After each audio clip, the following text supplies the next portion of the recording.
Hey everybody, John Grimsmo here.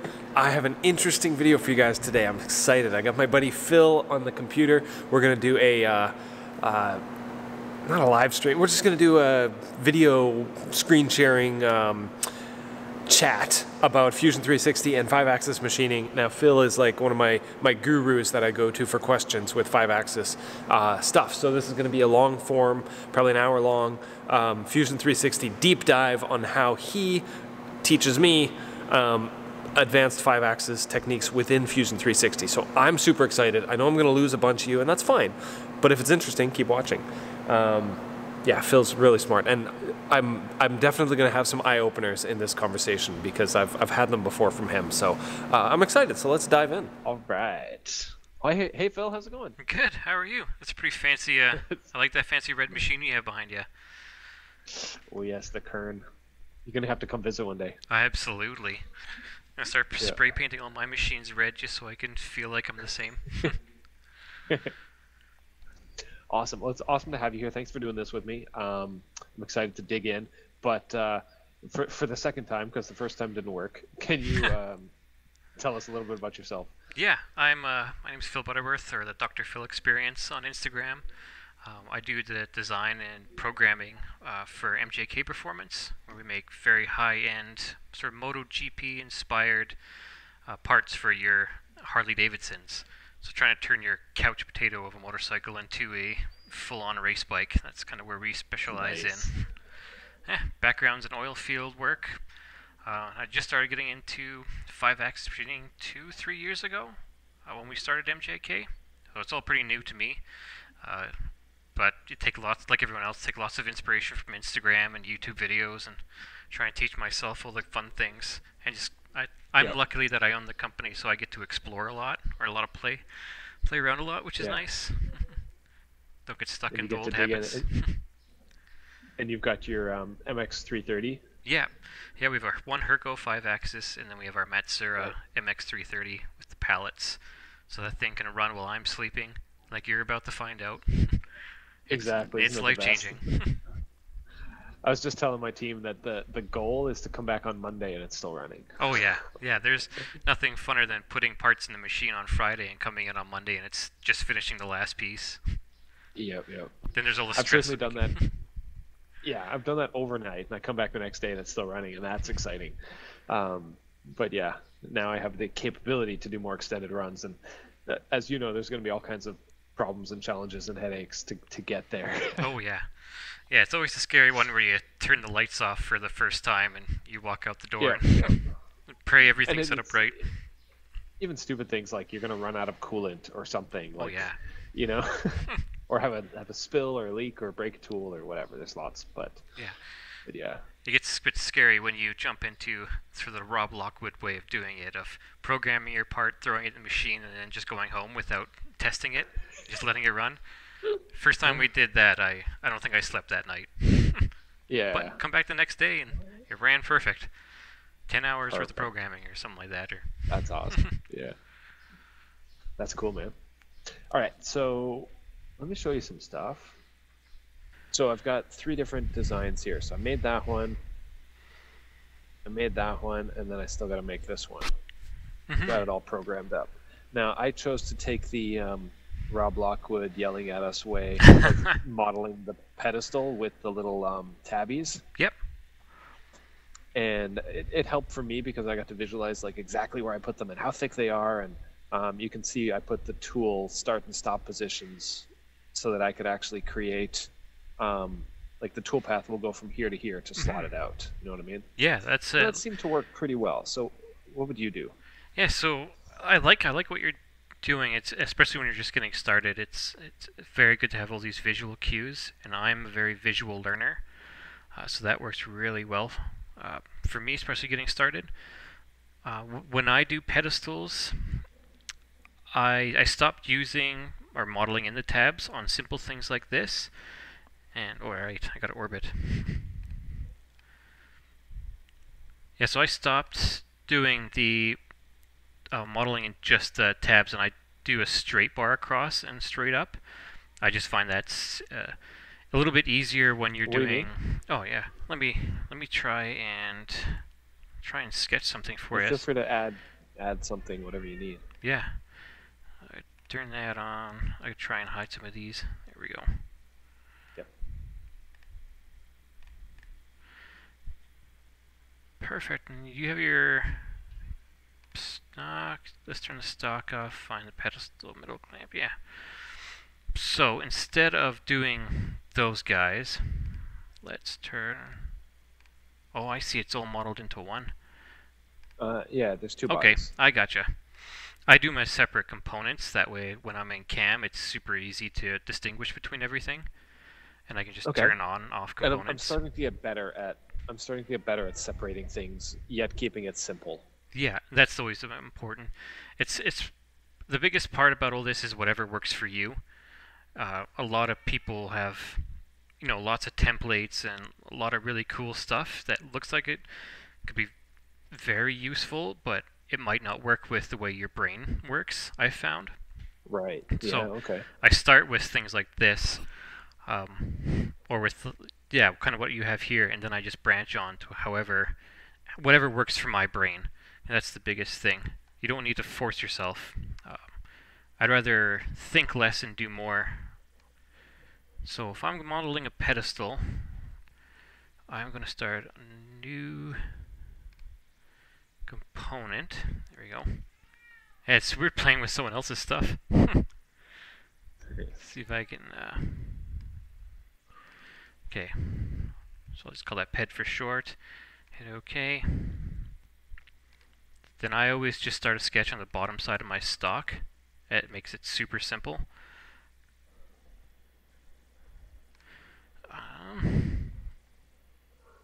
Let's try this. Definitely new using someone else's system. Yeah. It's nice. It's fun. Okay, so I always just start a sketch on the bottom of my stock. It's super simple. Project it. Get out of the sketch. I can't see because there's something there. I just bring that up just a hair enough to so I'm sort of cleaning, or not cleaning, clearing my vise.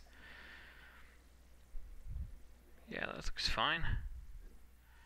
Yeah, because the goal is to not drive the tool into the vise. Yeah, right, obviously. exactly. Yeah, the whole goal of the pedestal is to, well, you want to bring your part away from the vise, but then you want to make sure that if you're adapting or doing any cut tool pass down from either side, that you have an extra piece there. So one, you're not going to part your tool off or part your part off, and two, you're not going to hit your vise. So you define that pedestal in the either in the fixture settings or in the adaptive to not touch it, basically. Right. What I'll normally do is I'll model the pedestal, and then when I'm setting up in cam, I will actually include the pedestal in my model as my model, because that way when I'm posting it out to Camplete, it's gonna post it'll post the pedestal with it. Okay, I had it set as a fixture. Yeah. So in the setup, I have the vise and the pedestal as a fixture setting, and then the model is the part. Yep, you can do that and that too. does post out to Camplete too. Yeah. The only thing I found with setting the pedestal as your fixture is that when you're parting off or you're doing your tabs, you'll get the little crash alerts that you've crashed into your pedestal or crashed into your fixture. Yeah. Those always catch me off guard. That's why I started throwing it into my model. Nothing cares if you overcut your model. Okay, so let's turn the stock off again. Another sketch on top. And I'll just do... I always keep mine simple and as basic as I can.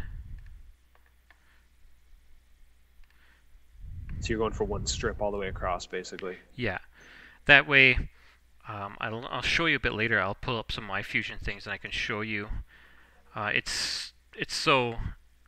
If you're doing adaptive tool pass or any roughing pass on either side, if you just have your tabs modeled in, you could rough straight through your tabs, and so that you have your whole rough model, and then it's only being held on by tabs.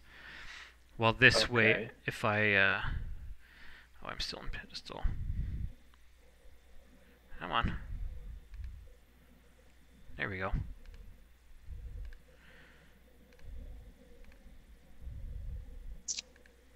Does Perfect. it, when you do that, does it actually contour the model? It does, doesn't it? Yeah. I didn't know that. Yeah. Okay.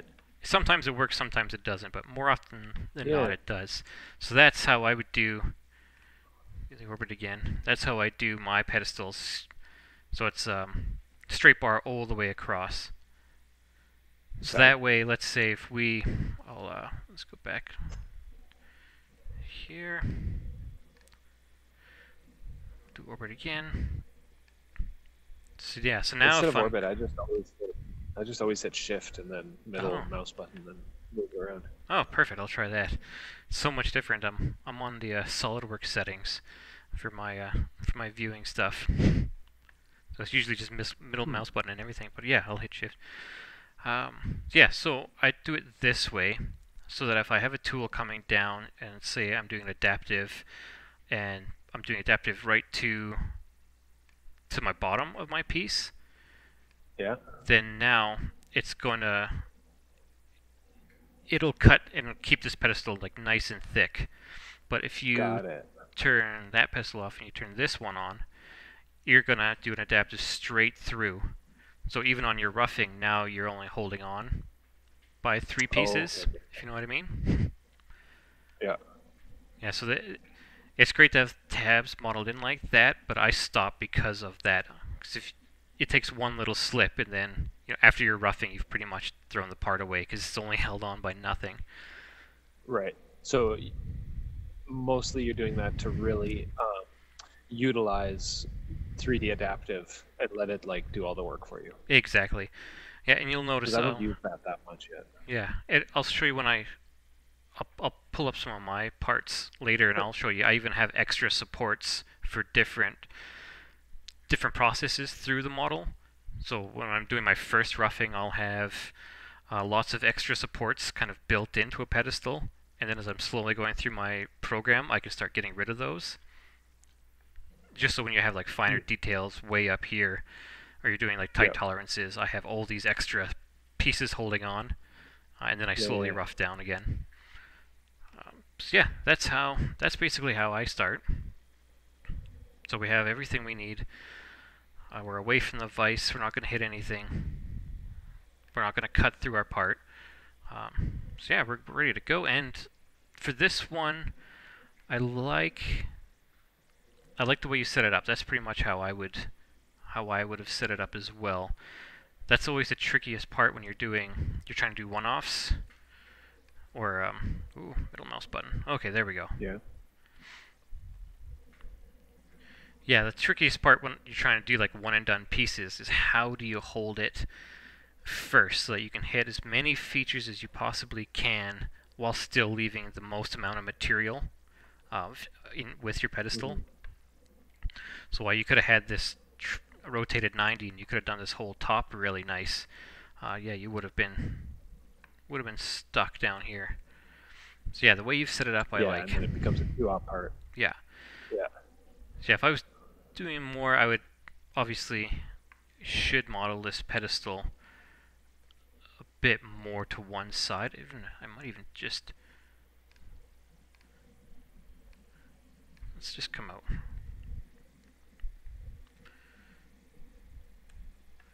At this point, I don't care about that chamfer because that's going to be probably one of the last things I do.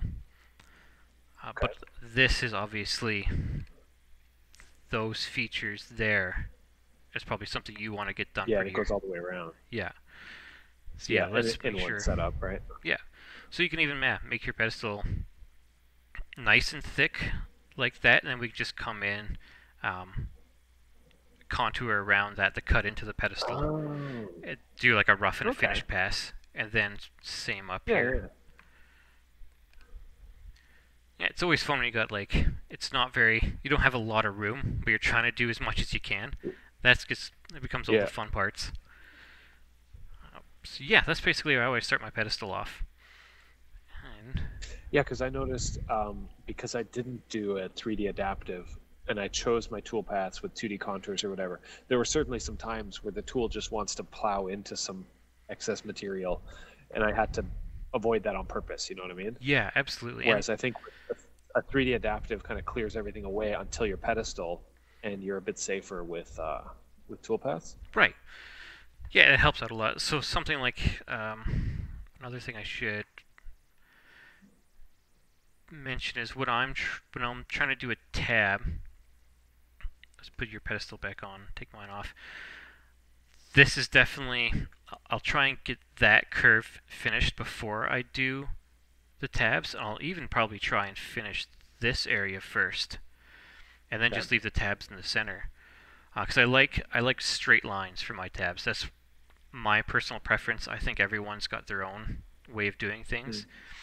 My personal preference is always having the smoothest and straightest line I can. I don't want to try and have tabs in funky contours like that.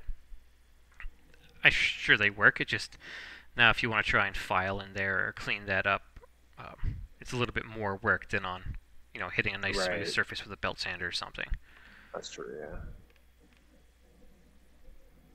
Let's get that one off, that one on. But I would keep it like nice and solid like this to start, and then as we start going around, then I'll finish that curve in one section, finish that curve in another section, and then yeah, we'd probably go back and maybe even cut into there. It's always the fun parts when you have interesting shapes. How do you attack it? But yeah, let's jump into cam. Let's see what we can do.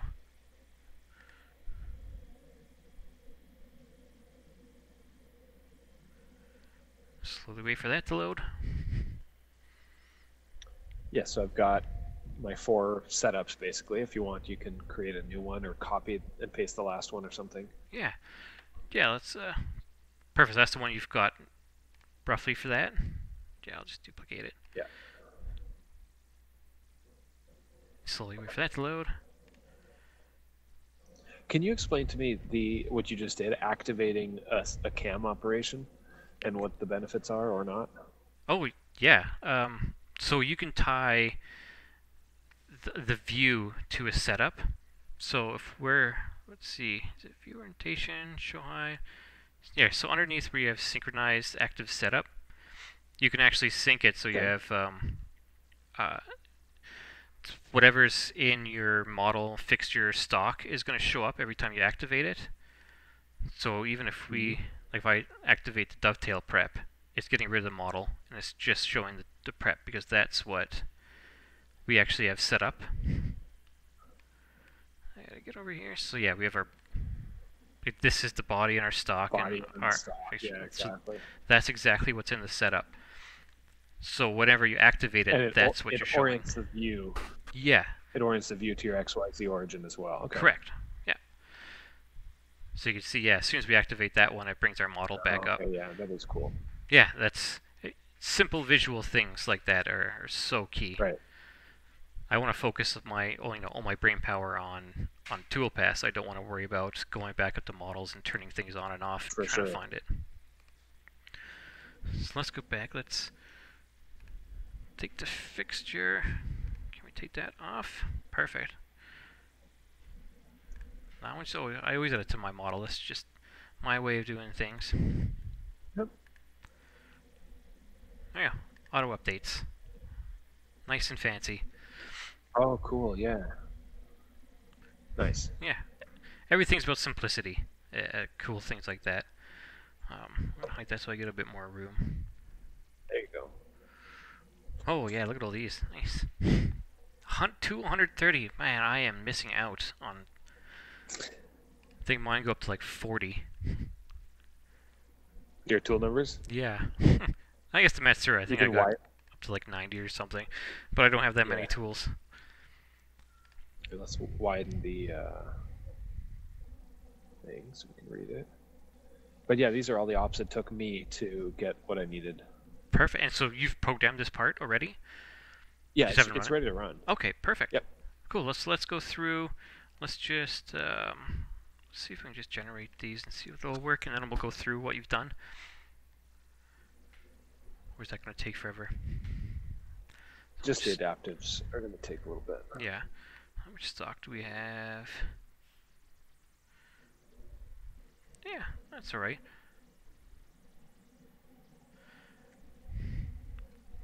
Perfect. So we're drilling through. Now, do you have any on here? Do you have any places where the tolerance is going to be fairly tight? Just the 2 holes on the back.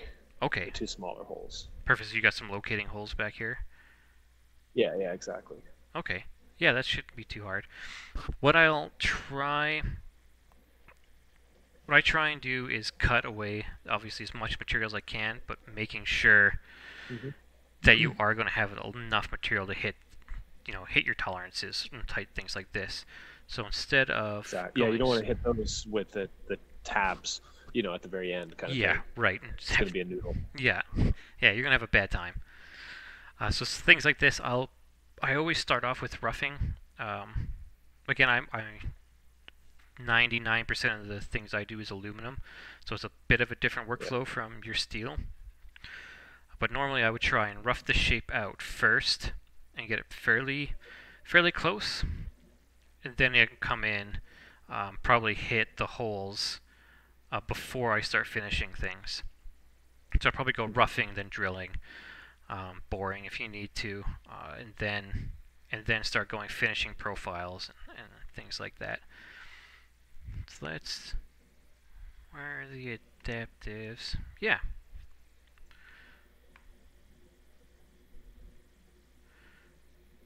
A little bit laggy on my side.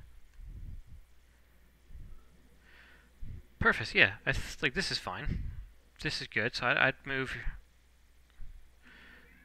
the adaptive up to the top, take some material away, and I'd probably even do... Do we have another adaptive here too, or is it just the one? It's like just the one? So yeah, there's another one down here for the sides, this one. Oh, okay. So one gets the profile, the other gets the thickness. Yeah, okay, that makes sense. Yeah, so I'd probably do the thickness first and then the profile. And because we have... Whoa, getting a little laggy. Yeah, because we have features on both sides, you have like the little undercuts. I would probably just do 2 adaptives. I'd make it nice and simple. Duplicate that one. Let's take this guy and start from the top. So we want to try and rough in this chamfer as much as we can, because that's going to be a pretty nasty one where we're trying to cut that when our pedestal's a little bit thinner. So let's see. Oh, I like that. Good containment. That works. Catches everything. Yeah. So I found the only way to make it work and do what I want is if I did the same sketch as machining boundary and as stock contour. Oh, really? Otherwise, it complained. Yeah. Okay. Let's see. Well, let's go through. I'm gonna make another. I'll make another sketch here. Sure. A lot of times I don't fully understand what I'm doing, so I just poke around until it works. As long as it works. Yeah. Okay, where'd our stock go? Oh yeah. So yeah, you're gonna find that instead of doing bodies, throw everything into other components. You're gonna find that that's a lot easier visually to try and select things instead of going into the stock component, going into the bodies, and then trying to find things. You find it just a lot more visual if you just open stock and... Oh, I've started to sketch. And there's components, Yeah. And then you can have sub-bodies per component, but the main stock and main parts you're going to have are in components. I just find that it's a lot easier for me to see. And for me, everything is visual. I'm an extremely visual person. So trying to find things, I get lost when I'm trying to go into subfolders and find things. Exactly. It's deeper and deeper. Yeah, exactly. And then you get lost, and then I'm spending more time trying to find things than I am programming. Then maybe my train of thought's gone. So like right now, I can't remember what I'm doing. The one you want is probably the second one there. Okay. Perfect. Let's go with that one. So let's start a sketch on top of that. And I'm just going to do gigantic attainment, but I'm going to go down to the bottom of my pedal. Oh, you can't see where I'm pointing. I'm going to go down right to the edge of my to my pedestal. So I'm still away from my vise, so I know I'm not going to hit it, but I'm not cutting too far in. And I still can kind of rough around all these areas. Let's jump back to manufacturer. That's all you need is just a square. Oh yeah, we're just doing 3D adaptive, so all I need is something to tell it, cut the model that's inside of this square. Okay. Yeah, so you don't need anything else. Let's get that one going. Here's our 3D. Let's flip this one up.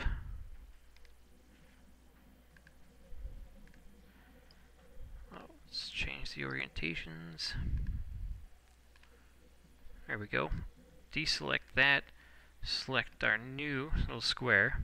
And yet tool inside boundary because we don't want it to cut anywhere else. Okay. And for this one, let's take that to the model or the stock top. Let's change that. Bottom height, let's just go. Well, let's turn our stock off again. So our bottom height, let's take it right down to this edge. 20 thou past, that's fine. Now we're going to rough in. That'll rough our pedestal in, and it's going to rough our chamfer in, which will be nice. We want to try and take as much material away as possible. Is it going to rough the holes out too? Yeah, probably should. Well, let's see. We'll see if the settings are set. Usually I try to avoid small holes like that in the roughing. Yeah. And I'll just go back in when I know it's ready. So Sure. see. So you set your step height to something or to default. Yeah. Wait for this to load and we'll see. I've kind of jumped ahead. All my settings are set, so it's interesting to see what you have. Yeah. Oh, like you set your defaults as what you like? Correct. So all my defaults are set, so I'm literally just choosing a boundary in my depth, and then everything else is taken care of. So one of the neat things you can do, it works really well on aluminum. Steel might take a little bit more time. If we go back to our passes tab, and if we go machine shallow areas, and I'll usually just leave it to default, but you can change this. And if you hit, let's give ourselves some finish room here. 10th all the way around. Everything else will keep the same. Let's turn off machine cavities. We don't want to cut these bores right now. Hit OK. So what that machine shallow areas is going to do is you're going to, instead of having the one, I really should have just done a duplicate. You're going to see it's actually going to make this chamfer, rough it really close, instead of just doing one pass around. So it's going to be a lot easier for when we go to finish. It's not going to have a ton of material to cut. Yeah.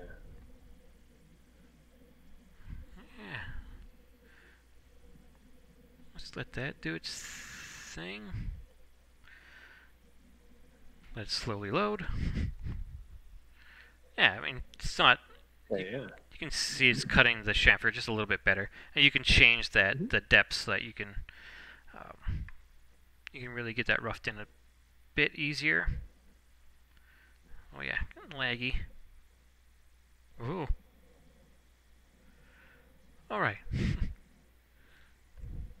I'll let that go while that thinks about itself.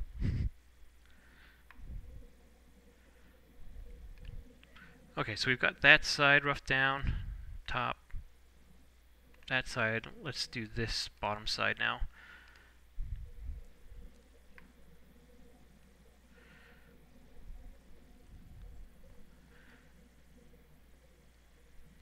These are the kind of things that I've trained myself over the years to be very good at sort of muscle memory programming.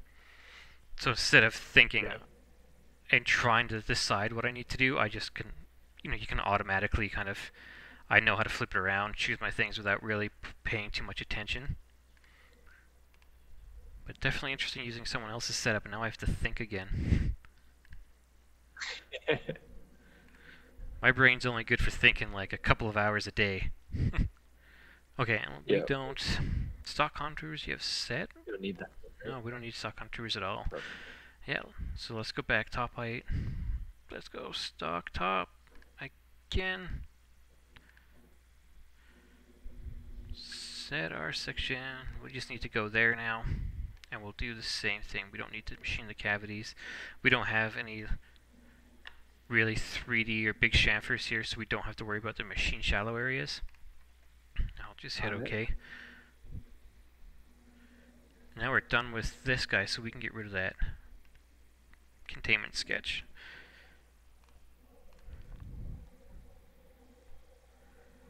And just let that slowly load. And I'm big into watching everything in graphics. I always do a couple toolpaths, like do all my roughing, throw it into simulation or the graphics, so that you can make sure I've machined everything that I want to machine, and I don't get too far ahead and forgot that I've missed a step somewhere.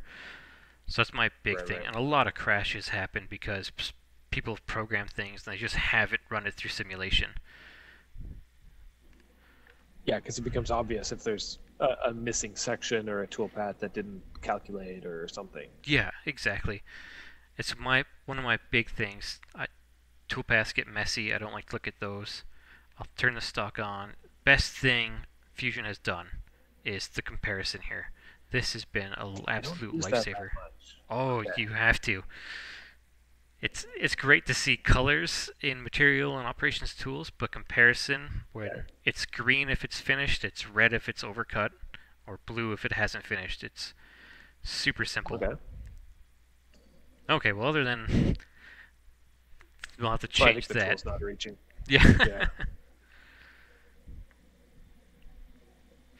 This is another thing when you're doing adaptive per side. You want to make sure that you're actually... your depth's going to be big enough that your final pass isn't like a 310, 30 thou thick plate here. That's just going to chatter the entire time. So that's a great thing about simulation as well, is I'll run this. Okay, this is too small. I'll increase my depth so that it's not do anything crazy. So this should work even being that thin, eh? Oh yeah. Again, I'm not super familiar with steel. With aluminum, this is absolutely no issue. Right. So yeah, maybe we might want to change that first erupting so like that... even here you see we've got basically a heavy cut translating to a thin cut. Yeah. Like you might hear that complaint. Yeah, exactly. Again, for aluminum though, I mean, I'll just run through things. Yeah. If it squeaks a few times, I know it's going to be okay. Steel might be different. I haven't cut steel in years and years. So yeah, so you can see we're pretty close. I should have left some stock there. The only thing I have cut in the curtain so far is steel. Yeah. Perfect. Okay, so yeah, so you can only see I left stock to leave up here. I forgot to turn the Z stock off there. I don't know if for your purposes, if you would need that to be like a nice facing pass over that or not, but it's nice. There we go. Let's just turn that on and let it do its thing. A big thing I find, like you can leave adaptive at 0 stock to leave on your Z and cut it, but then it kind of looks like it's been adaptive. For me, I find if your fixtures look good, then you're more excited to do a better job. Like when you're assembling your parts into your fixture. Yeah. So if you see lots of gouge marks, or if the finishes aren't good, then you don't seem to be as motivated as you would if everything looked really nice. If your fixtures look gorgeous, then you might be more motivated to make gorgeous looking parts. But if you're you don't have nice things. Yeah. It just gives you that daily pride, especially for something you're going to touch almost every day. And yeah, exactly. Now I say that, and I fully encourage no one to ever come to my shop and look at my fixtures. It's a theory, much as a daily practice, but Yeah. it's okay. So yeah, you're probably going to want to turn, probably add some depth cuts to this guy, or even, we could probably, actually, Well, yeah, actually, that guy. this can go second. Oh yeah, you do that. That guy can actually go here. We don't need it That's now. going to change your adaptives quite a bit. Yeah, we don't even really need it anymore. Yeah. Yeah, we actually Right, can just get rid of that, the yeah. adapters will do all that. Yeah, so now we have 2 adapters profile, and we have everything in shape, yeah. Perfect, so what we can do now is probably, since we're slowly whittling this away, let's finish these sides so that they're done. Because once you start drilling holes, then you start losing a bit of rigidity for facing these areas up, or contouring, whatever you want to do. So yeah, my biggest thing is rough it down, try and finish the big edges, like the big flat faces first. Especially when you, like if you drilled this hole and then you try either facing or contouring that side, a lot of times you'll see you get that kind of ghosting effect where you have a nice good cut and then a little bit of an interrupted cut, and it's going to kind of transfer over to that side. And you're going to see those ghosted little circles, and that's something I always try to avoid. I just don't like the look of it. You might nail those tolerances, but again, it doesn't look good. It doesn't look good. Throw it out. I don't like it. Yeah, it's funny what does translate. It just due to cutter load and things like that. Because if it's hitting material and then it hits a hole and then it hits material again, it will show in the finish ever so slightly. Yeah, and you just see it a lot more. Like if you're 3D printing something and you're going, doing a weird thing, or going over a hole or something, you'll really see a strange ghosting effect, and that really does translate over into machining as well. It's the same kind of principle. So we got that roughed out, so let's finish this side, and let's do a contour with that tool, or if you have a finishing tool. We'll just do a contour on each side instead of facing. That'll leave us a much nicer finish. We don't have to worry about chatter so much, because we can, when you're facing, it's harder to control the chatter, because you have such a wide cut, and it's such a strange way to do things. But if you're doing a contour, dropping your RPM, increasing or dropping RPM or whatever, increasing your tool load, you can really start controlling chatter. That's why I like to always, I finish everything with contour as much as I can. Unless it's a really odd thing, then I can face it. This one? Yeah, this one should be it. Yeah, so I would just drop that right underneath the adaptives.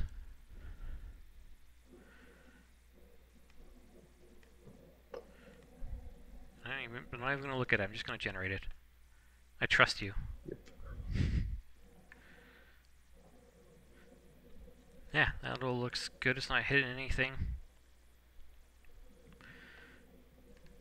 Perfect. So now we've got our faces done. We've roughed it out. We got our faces finished.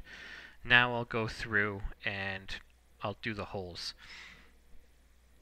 For me, I do a lot of very rapid prototypes. I might need to get this done in an hour, programmed and off the machine in an hour. So I tend not to drill very often because I know I'm going to be boring this out. So I'm probably just going to use the same tool and bore everything out.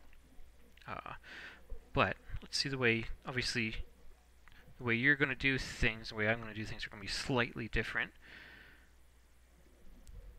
And there's no harm in spot drilling and drilling these. So you've already got something set up, so... Right, can I see that? Okay. Right, okay, so let's check that one out. And you're just doing points, yeah, I think it was based on thick material. Yeah. But now that you've cleared it, yeah, just set your height different. Okay, there we go. There you go, whole top minus 20, that works. That can go model. Now, because of our pedestals in our model, one of the things to be aware of is top height. If you go model top, it's going to be the top of the pedestal. Oh, yeah. So this is one thing where you can have your pedestal as your fixture, and you're not going to have to worry about that. But you'll have to worry about, giving a little crashing into your fixture errors. That's another one of those simple visual things that I would rather just change things. Oh, I said model top. I need still section. Oh, and I've done this. Oh, jeez.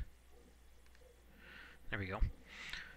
So that's another one of those visual things that I'd rather focus on not having any red dots in my simulation or red lines, and just do the little bit of extra work to select the actual top of my model and not have it auto select the top of the pedestal. Got it. Again, it's whatever's going to work for you.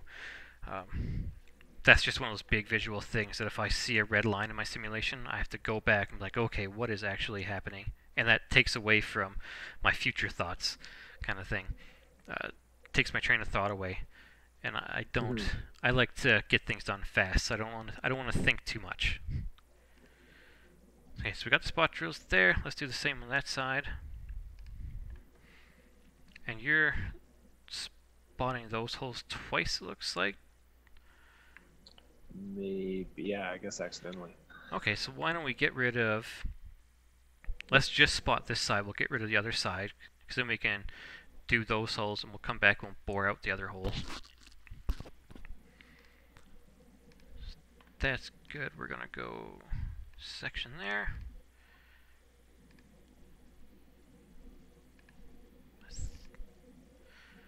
That face. Yeah, that's fine.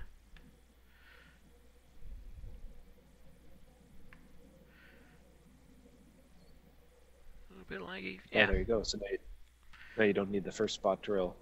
Yeah, exactly. Let's dump that one. Now we can drill through there. Now you've got your drills. You're coming through this side. Yes, we'll flip the Z on that one. Yeah. Yeah. And we'll literally just... What you got here is perfect. We're just going to flip the Z-axis. Make sure our X is the right way. Whoa, getting a little fun. See, on mine, the X is... That's the wrong way. Oh, I'm thinking about it. Yeah, exactly. Oh, yeah. Yeah, you're right. This is a bit tricky. Okay. You're going to have to change some of the other things I've done then. That's fine. It's fine.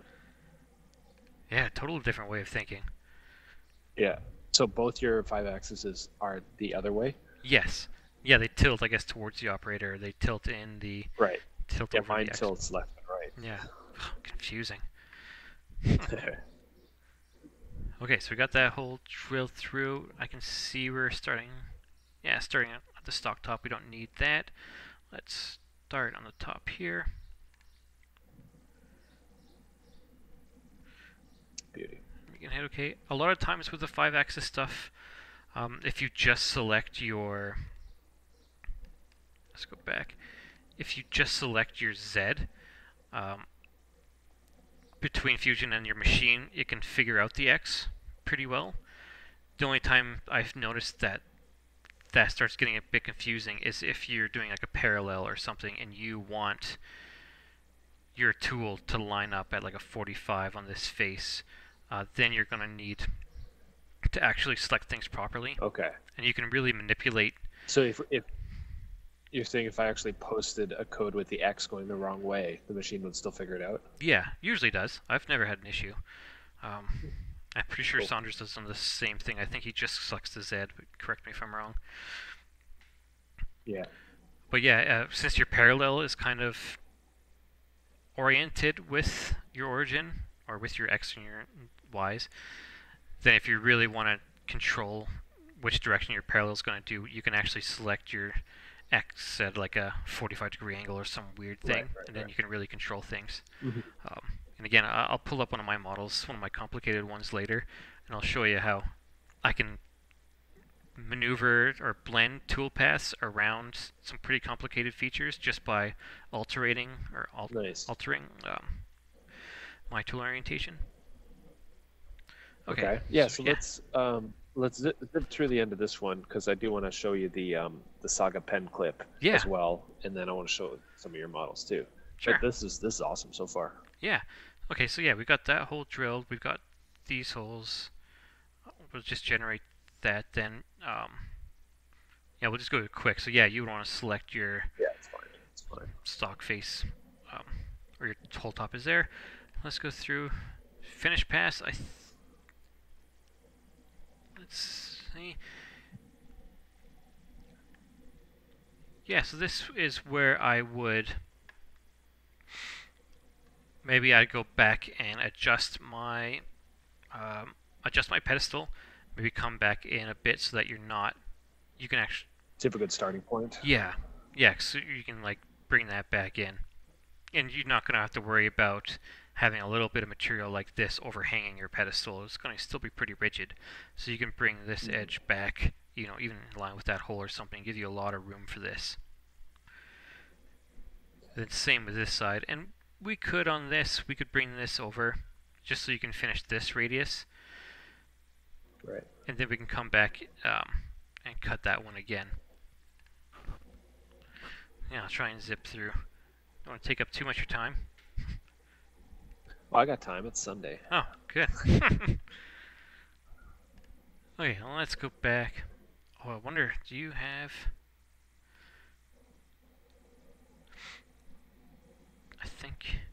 I can't remember. So one of the preferences, I won't dive into your thing.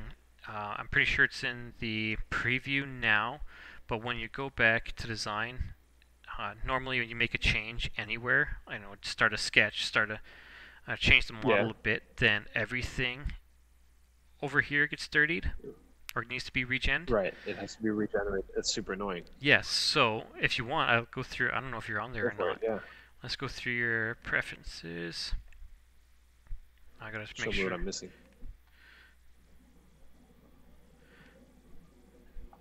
Somewhere around here, is it?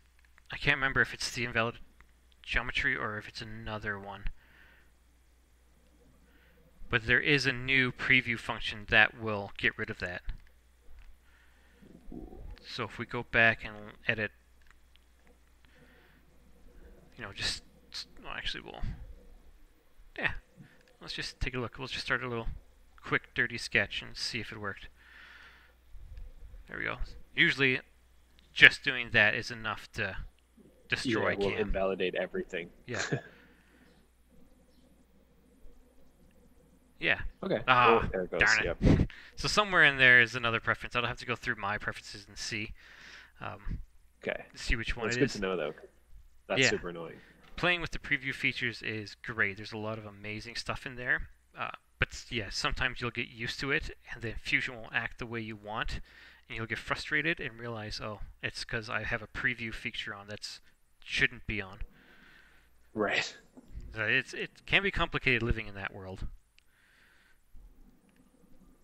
Okay, let's turn the stock off. Let's turn that silly sketch off. Let's press and pull. Get used to this.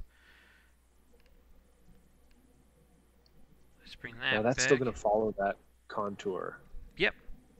Yeah, so That's cool. that's one of the cool things about, instead of using extrude, using press and pull, is it's just taking that whole face and moving it back. Not just because you extruded it to surface, right? To Yeah. the body or whatever. Yeah, it like takes the whole profile into account. It's a super cool feature. Instead of just hitting extrude, which is just take that profile of that face and start cutting it back. It moves it, yeah. So let's do the same thing. I press and pull everything. It's so handy, so fast. Yeah. There we go. Back to design, manufacturer. Let's just pretend those are good. Well, I guess they can run while I'm doing other things. Yeah, so now the finished contour should work. That'll clear. Yeah, and for things like this, you probably don't. Now that we've pushed this back, you don't really need the crazy amounts of lead in, lead outs. You have enough room to plunge in. For this, I'll just leave it. Let it do what it needs to do.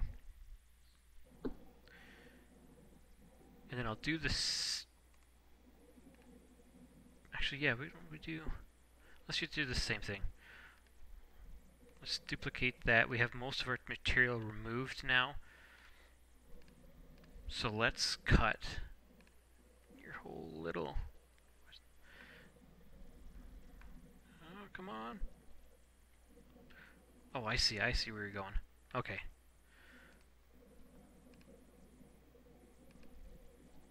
Okay, yeah, now this is fine. This will work. Now we just take our that finish pass and we'll dump it up there. Oh, we have a bore. Getting ahead of myself. Let's throw the bore back up there. Let's finish those sides. That I'm just gonna at this point I'm just gonna trust that you've done it right.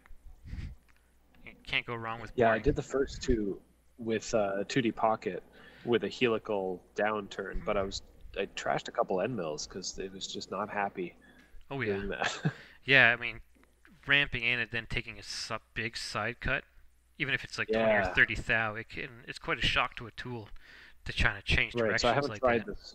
I haven't tried the bore yet, but I think it'll work exactly how I want. Oh yeah, bore. This is exactly how I would do it. Bore everything. Okay. It's one of my probably most used tool paths. Good to know. Yeah, I got to use it more. Okay, so we've done that. Let's swap around again. Now you're boring. I take it you're boring these holes as well. You probably have another one. Yeah, I am now. Okay. Yeah, let's toss that back up there as well. What is this contour? Okay, so let's finish the holes before we do anything else. Bore. Bore. Again, if you want to do things fast, you'd line up your tool path. So I just finished drilling those holes. Let's bore those ones and then bore the other side, so you're not flipping the AB around all the time. But for something fast, it's whatever I'm seeing first almost. So yeah, that bore's good. That bore's good. So now we've roughed everything out. We've finished the sides. We've finished all of our holes. Perfect. Now we have our contour pass. That's great. Let's allow that. Ramping I use it all the time. It's super helpful, especially since we actually have to cut into our pedestal now. Right. We're just gonna change the top to there. I could care less where it starts. That's going to be the only issue is that having. Oh no, I think your leads in and leads outs are fine. Yeah, so there we go. I leave it just like that. So now we have that contour finished as well. Oh yeah, fancy. Yeah, that's how I finished the chamfer. Yeah. Although it seems to have broken a little bit now. Yeah. So what we'll do is we'll make the chamfer. Since that's going to be the biggest and kind of roughest piece to do, because we're going to be cutting around and we're going to be cutting into our pedestal again. Let's leave that to the very last, and we'll just take all of our chamfers. I assume we'll just move all of our chamfers up so that we're pretty much almost done. I assume that's another contour for that piece. Ooh. Okay, yeah. Well, that's a flat end mill to get that little... Okay, yeah. Perfect. So that's going, that's great. Let that do its thing. Now let's find your chamfers. Let's leave this one to the very last. Assume those are the chamfers for everything. And that's your tab. Yep. Yeah, so those 4 ops are chamfers. Perfect. So jump those up there. This guy, 99% of the time, I will 3D my big chamfers like that as well. Yeah. Because it looks kind of cool. Yeah. And looks great. Or sometimes I'll rough it out like that, and then I'll go finish it with the chamfer tool. Yeah.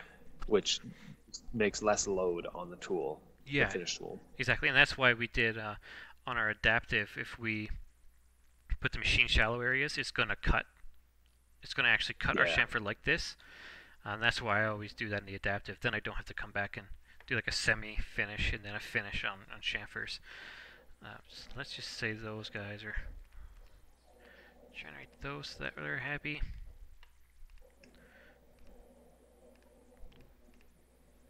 Can't figure out what that one was. Doesn't exist for me.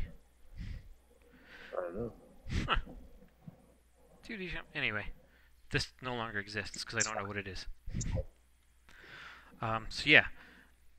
Now if you think ahead, we've already cut this, so now our pedestal is only up to here now, so we're a lot less. So it doesn't give us a ton of room.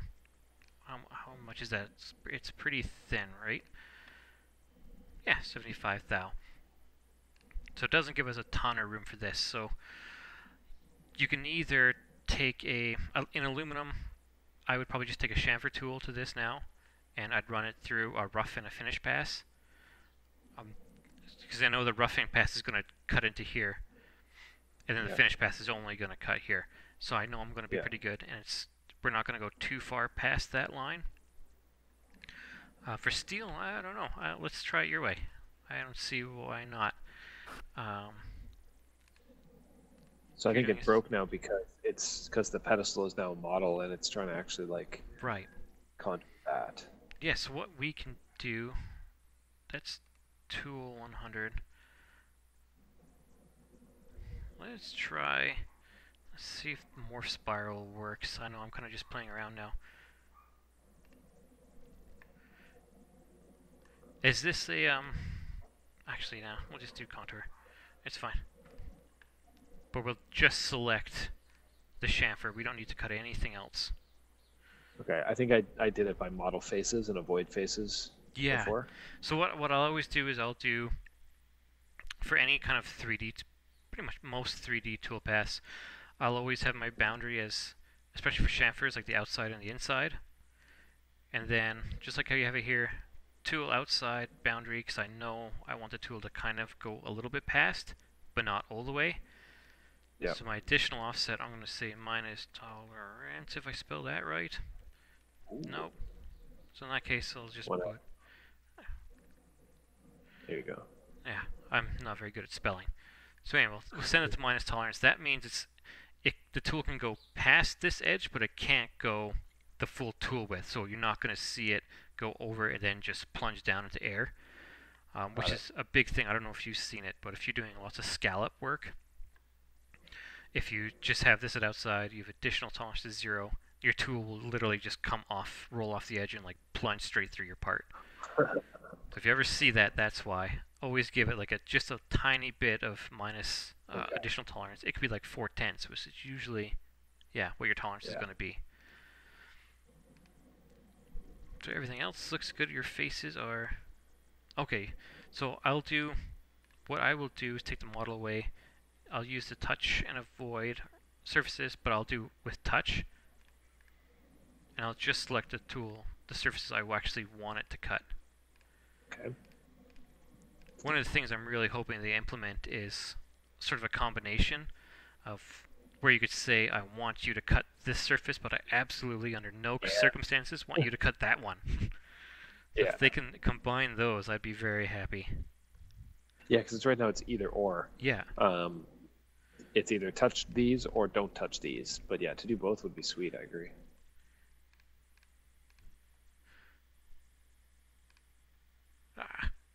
And better face selection would be perfect. Just a little bit, yep. Okay. Perfect. Okay, and you got one of the good things if you have your negative additional tolerance or additional offset, you can have your bottom height as model bottom, and you'll probably never actually roll off the edge. Right. But this works perfect too.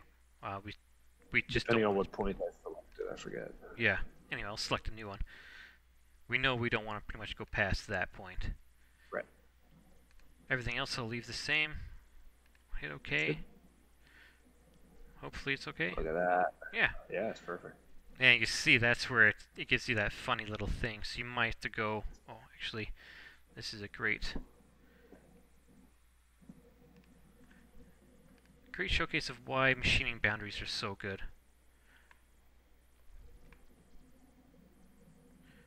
Okay, so we have to edit that one. I actually want to roll off to that edge, and I also want to add another one there. Let's see if that helps. Well, not quite. A little bit. Anyway, you could play around with that and again get that a little bit going. Yeah. But yeah, so now we're pretty close. And it is going through the pedestal. Yeah, so as long as you're yeah. not... Oh, no, it won't go... Oh, it won't go through the pedestal. That's right. That is... This is another issue with the way I do it, where the pedestal's in the model. Because now, obviously, 3D Contour is model aware. So it's going to think that's part of the model and it's not going to cut it. So that's where adding that to the fixture is probably the smarter way. If you can get away with being okay with it's going to crash kind of in the simulation. So let's go to model. Let's not include the setup. And just... No, the whole thing. There we go. Okay, well, that should work. Yeah. Yeah, so you're, I mean... Yeah, now you can see it. Yeah. So what you might want to do is add a contour pass or a pocket or something that's just going to cut that part of the pedestal down to your bottom height first, so that you're not plunging in like we are here. Because right now, this top of the pedestal still exists, and our... But this toolpath, if it goes top to bottom, will be fine. It'll plow through it. Yeah. Because that's not a chamfer tool, that's a no. Right, so yeah, I mean, I guess if you are running from bottom up, and it does take that first pass first, you'll be okay. But yeah, that's just something to be aware of. Okay, got it. Perfect. I'll let you play with that one, though. And now you have contours, both. So now, because we don't have our pedestals, or our tabs. Yeah, here's the real... Yeah, so now we don't have how do you get through this? Perfect. So, I'll delete that one. That one's at the side I want, so I'll get rid of that one. So let's just do our regular contour. Let's turn off. Oh, go ahead. Do you try to just come in from one side, or do you flip-flop back and forth and try to even it out or something? Yeah, so it depends on the piece and how thick the piece is. For something this big, I mean, we only have 75 thou here worth of pedestal left, so I'll just come from one side. If it's a bit thicker, then yeah, I will split it kind of half and half. And usually I'll try and have the tab somewhere on this piece. I'd probably, if I was coming half and half, I would still try and keep the tabs around that line to make it simple. But if you just have a big flat face, then yeah, I'll go half and half and have the tabs right in the middle. It all depends on your geometry of where you want to have the tabs. So you have the least amount of work to remove them. But for this, I mean, 75 thou, there's really nothing there. So let's just do the whole. Oh, let's get rid of this. Let's select it all the way out. Let's give ourselves a bit of room here. We're not trying to shave off seconds. This isn't a crazy production run, so I don't care if I'm starting 3 inches away or anything, as long as I know I'm not going to hit anything. And then this is where I always use just a tabs function. I find that so simple and easy. I always do triangular ones. Tab height, we can do 10, 15 thou or so. A big thing, and I think I threw it on Instagram a while ago or last week or so, tab heights. Like I've gotten parts that are pretty complicated 3D parts, and I've had my tabs down to 4 thou, and it's just kind of, by the time it's done finishing, it's just waving in the wind. That's cool for social media, and to be like, yes, I did this, but in reality, you don't want to scrap this piece just because you had a thin tab. So you can, I mean, you might have to file a bit more, but you can give yourself 30 thou. Like, we don't have to be heroes here. We just want this part to be done. Right. Again, tab width, like, we want this to be stable. So we can go 400 thou. Oh, that's 40 thou. Don't do that. Yeah, 400 thou. I'll usually do distance. for my positioning, if I'm doing like straight lines like this, if you do have little areas where it's a little more complicated, then yeah, I will probably go like at points, and I can select, like I want to tap there, and tap there, and I don't know, throw one here just for fun. And then, nice thing is, it doesn't put them exactly where you want them, but at least you can see your tabs too, which is nice. It's a great little simulation. Now we're going to top height for our passes. Oh, I can see it. We don't need to be anywhere higher than that. And our bottom point, because we've already cut up to that edge, we can just say that's going to be our bottom point too. And we don't have to leave an offset because that's what the tab function did. So back up to passes. There is on this. There's 20 thou radius on the tool, so we do have to get a little bit below that, I think. Sure, let's do that then. That's still going to leave us lots of room because we made those tabs pretty thick still. Right. So yeah, I don't know what your tools are going to like for depth of cuts, but I'll leave them here. And yeah, you don't want to have. My biggest thing is don't have finish passes on. You just want to take straight cuts because you don't want to cut them all the way down to your tab height. You know, have 30 thou tabs and then try and take like a 10 or 20 thou finish pass over the whole thing. You want this thing to be absolutely as rigid as possible. So I'll even usually do like even step downs under my multiple depths because I want to try and have as much material as I can on that very final pass. So yeah, you don't have like a 10 thou tab or something like that. You just cut 15 thou above. Now you're cutting, 10 thou above or something. And you're like slowly picking away, and by the time you get to your tab height, it's already not holding on to anything. So I'd rather it be, 30, 40, 50 thou thick on my last final pass. So it's still got lots of meat as it's coming through. And then when it breaks through, it's got the tabs there. So, I mean, I don't know how your slotting works, but let's, I should be able to handle some pretty good things. So let's go with like 30 thou. Let's leave it pretty nice and thick. Okay. And just for fun, because we have a tangential extension, I don't need lead in, lead outs. Got it. So do you tend to finish radially at your model? Yeah.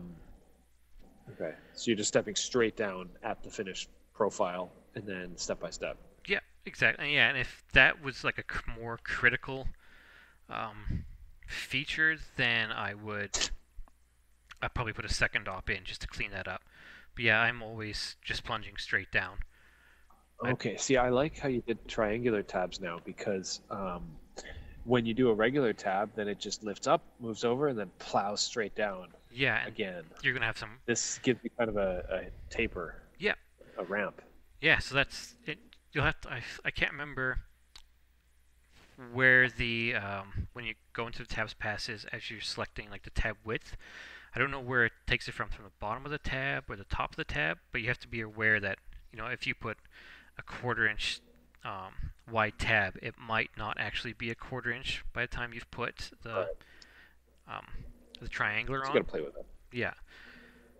But yeah, I mean, the worst thing you have is trying to do that final tab, and it comes up over and then plunges in and shocks your piece. I've had that. Yeah. So that's why, the triangle is just so great. Good. Okay, that helps. So yeah, there we go. So we deleted quite a few little tool Yeah. paths. And now, we should be able to go. Let's simulate that. And just run it through. Run it through. There we go.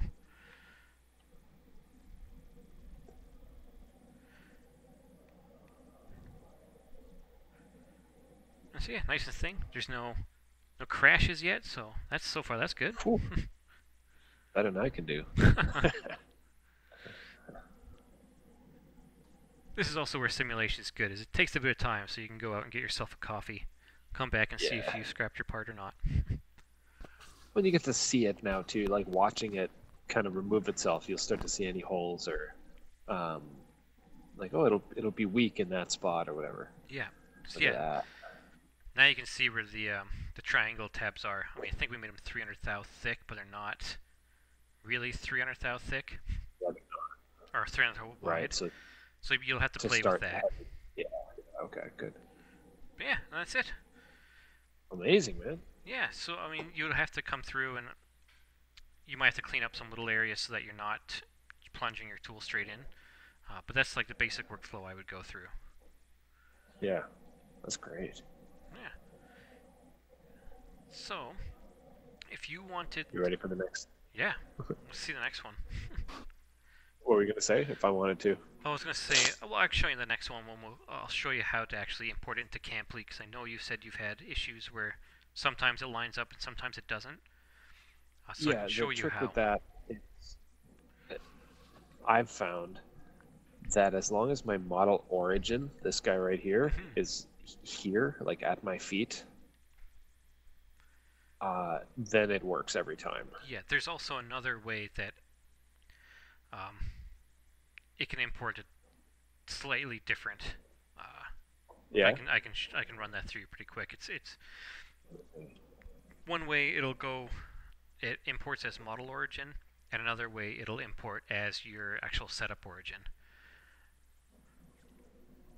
Really? Yeah, it's a quick little thing, but depending on where your setup is, it'll get kind of messy. I think I'm going to change everything on my machine to have the setup be from the feet, because that is the one location, XYZ, that never, ever, ever changes. Yeah, and that's exactly how right I now have mine. My model origin is usually top of the fixture. Yeah, so it's right in there. It's basically on the center of this circle. Because I can touch that. But I probed a whole bunch of palettes, and they're all basically identical, so I'm not too worried about thickness issues. Yeah, and if you're never, so you're always having an Aroa palette like this in the machine, and then whatever's mounted on top of your Aroa palette? Yes, basically. So what we can do is you can ask Camplete, they'll import your Aroa palette into Camplete as the base, and then you don't have to have it in Fusion. And that kind of makes selecting interesting. origins and everything like that pretty simple. And I can show you on mine too of how I've had it, because I always have the 5-axis rock lock plates on. They never leave. Yeah. So I had those actually imported into my Camplete model, so I can get rid of them from my Fusion model, because I know they're just always going to be there. Makes it a little bit easier for me. Yeah, I can see that. Okay, let's dump it. I'm going to save that. Let's dump into the next one. So for our pen, this is kind of what I'm thinking. Yeah. So, like you were saying, I've got this is my 6-inch Aroa palette, and then the machine also has 3-inch Aroa palettes. Oh, okay, yeah, that would change things. So they're blank right now, but I figure I'm going to dovetail every palette and make these clamps and everything so that I can make my own little top fixtures that are swappable and repeatable. Otherwise, I'm drilling bolt holes and locating pins into every palette individually and differently. So I'm like, let's just come up with a standard. I think this will work.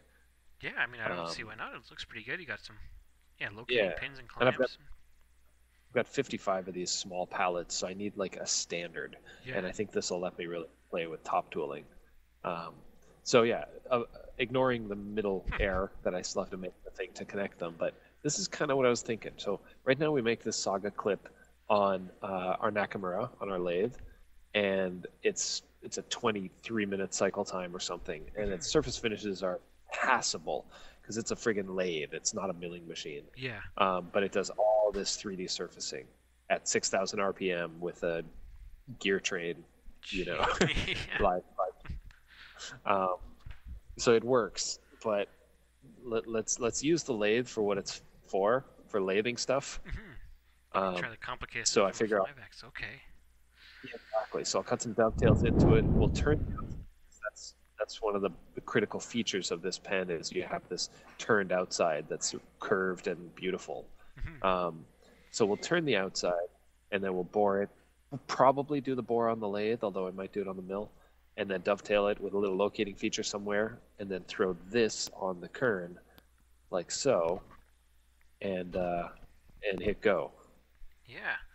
Yeah, I mean, let's take a look So around. I don't know how to tab this necessarily. Like you basically have to choose an area, right? Like, okay, we're gonna tab it here and here, Yeah. Yeah, so that's definitely where right? it starts to get a little bit complicated. And then something Saunders and I have been briefly mentioning is, in a perfect world, this part comes off done. If it takes 2 setups, that's fine. But if we don't have to touch a grinder, then even better. So I was wondering if we could build an attachment. So you make your one op that leaves tabs, and then some other fixture bolts onto this and holds it still, and then you cut the tabs off. What do you think? Yeah. Yeah, I think you could get away with like an ID, some sort of. You'd have to have a support on one side, but you can get away with an ID clamp over here to actually lock it in. Right? And then yeah, you. And then a little finger tab. Yeah, that'd be an interesting one. If it can be reclamped without physically moving, then you could leave your tabs super thick and just clean them up on op 2. Right. Or break it off, refixture it on a different type of fixture, and then hit it again, but then you've got locating issues. Maybe. Yeah. Well, you would, I think, the smarter production way, I would say, it would be a secondary fixture that would help you with locating. Because I think, yeah, otherwise you're going to need a ton of. I assume you're going to want to run a bunch of these at like overnight. Probably not a one at a time kind of thing. So yeah, that is a tricky one. But I do have a lot of pallets. Right. Yeah, it's very. How would you? So I haven't started any cam on this yet in the mill side of things, but even just to get your thoughts on it, we don't have to go through every op, but just kind of how we could tackle it. Yeah, this is definitely a good interesting. I like a couple of features like this. Yeah. Like right now, there is actually a radius between these two because I'm using a ball mill. I just didn't model it in, whatever. But right now on the Nakamura, an 1/8-inch ball mill comes straight radially, and then the model rotates at C, and then the tool just goes around in like 270 degrees around. Although in the Kern we could come in at a 45-degree angle, model it kind of like so or something. Yeah. And then do a rotary path or something like that. Yeah, definitely the trick's going to be, like rotary's not going to be 5-axis, so you're not going to be able to hit all the way around. I think what Craig from Autodesk is working on now is steep and shallow that's going to allow undercuts, this would be perfect for that. I would absolutely model in your radius. I will, yeah. Yeah, so that you're not, shocking the tool as it's coming around. But once that is in, that would be the best way, because then you can hold this straight up at 90, have steep and shallow, do some 5-axis moves, and you could hit. Oh, come on. Yeah, and then it would be able to hit this and basically everything on the way down, and just spiral its way through. That would be perfect. You might be able to get away with 3D contour doing the same thing, because 3D contour with a tilt angle. Yeah, or I think it's got to stay 90, and I think you would have to use a lollipop cutter. I think that's how it works with 3D contour now. If you want to do undercuts, it has to be 90, kind of a tilt on it. I'm pretty sure that's it. But then you could do the same thing, and you could hit. Well, you said that's turned, or this profile's turned? Yep. Okay, yeah. Yep. So you still do the same thing. You could be able to hit that face, and that face, and the one on the other side, just with like a little lollipop cutter, or until steep and shallow is ready, and then you're able to 5-axis that whole thing. Otherwise, you're kind of... It's a little tricky because you're just trying to start blending tool paths. So if you wanted to have I assume now is your toolpath going sort of up and down, or are they actually going wrapping around? They're going around. So on the finished part, there's like a 10th step over. So you actually see like 10 rings around the outside. It looks kind of cool. Yeah. And then that's also where we put the engraving. So we engraved Saga number 402. So I got to figure out how to have Heidenheim auto count up serial numbers. Oh, that's beyond me. Yeah, yes. I got a great in Fanic, but perfect. Yeah, I mean a form tool is not going to work. It's going to be too big of a radius there, I would think. So your best bet's either going to be like a lollipop cutter in 3D contour that can actually undercut this, or the steep and shallow when it's ready. Otherwise, so you couldn't do it now with steep and shallow? No, steep and shallow doesn't do undercuts at the moment. That's kind of the tricky thing. If you start up top, it's just going to project that face all the way through. It won't recognize anything that's inside that. Okay. Yeah, that's the difference between a lot of the fusion paths. Is a lot of them are projected paths, so it's just taking whatever it can see. Basically, it's only cutting what it can see here. And that's pretty much most of the 3D paths, I think. And I think 3D contour is the only one that actually slices. So that's actually going to take your model and it's going to slice it into sections so it can actually see the undercut. It just won't cut it unless it's a lollipop cutter. There's a lot of trade-offs here. Yeah. The other one you could do, I mean, you could change it so that your toolpaths are going more following up and down like this, and then you could use a parallel, but then you're definitely, coming from this angle, cutting a bit, swapping over to that angle, cutting a bit. Yeah, and you're kind of... You can't have it blend all the way around in one toolpath. Right. Yeah, that's definitely going to be the tricky part about this. Okay. Yeah, I think your best bet is going to be the 3D contour until steep and shallow is ready, and then steep and shallow everything. But yeah, that's definitely so going to be the what hard would you do for the rest of it? So turn on the stock, you see how much material is left. Yeah, so how are we going to... We can twist it and reorient the workpiece, but I figured that is kind of the best of both worlds. It lets you reach the inside as necessary. Yeah, absolutely. You're definitely right on that one. If you're going to hold it from the side here, I think your orientation's going to be perfect. It's easier to knock off tabs that are going to be here than trying to finish like the whole underside or something like that if you had tabs coming out there. So you got a complicated one here. It's tricky because it works on the Nakamura. Like, we have a process that works. It's just not ideal, and it's slow, and the parts don't eject well, so we're making one at a time, and you got to be there to put the next one on. Yeah, because you have your secondary chuck over here, holding onto a piece, right? So you have a tab right over here on that side. Yeah, so that's super. Yeah, exactly. That is an ideal setup. It'd be good fourth axis part. Yeah, and on the lathe we have an ID clamp in the subspindle that hits the bore, and ID clamps it and then cuts it off from there. So yeah, the part only has a little tiny lip right here that has to be blended on the grinder. Otherwise, it's done. Yeah.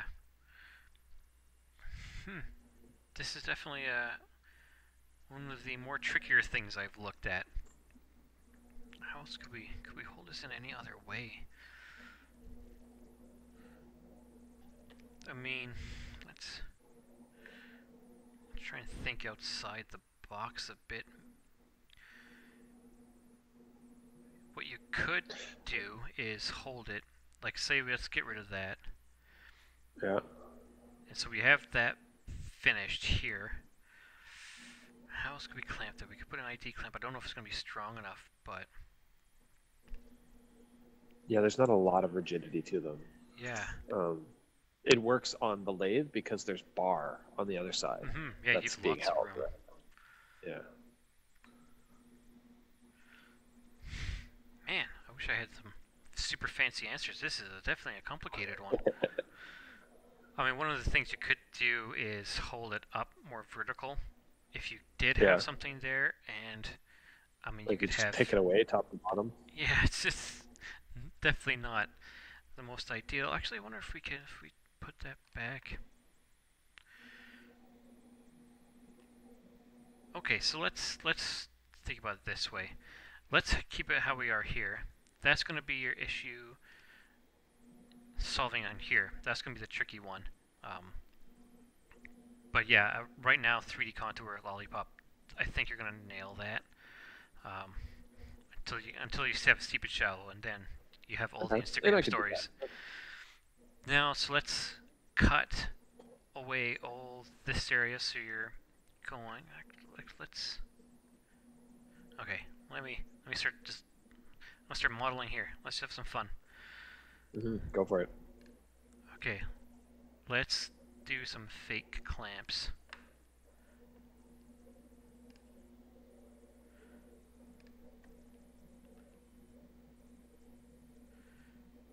Okay. Let me get this. Let's see how this is gonna go.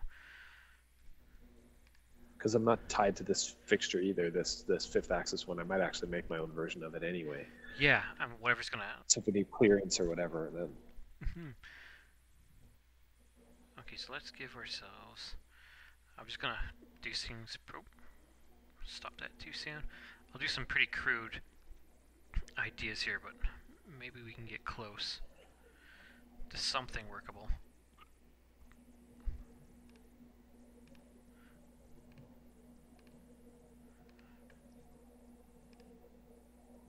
Taking the stock back off, give me that one.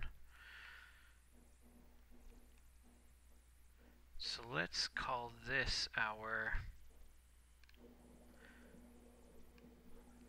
pedestal at the moment. Let's make that a new component.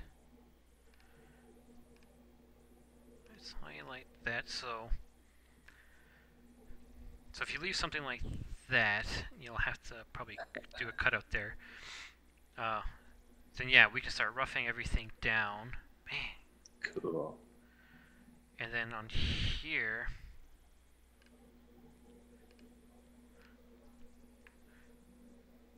that might be. Let's do something. I have no idea this is going to work, but at least we can. Whoa. Yeah, we're just playing. Yeah. Is that the right sign? There we. Oh, wrong side. Yeah, it doesn't really matter. Come on.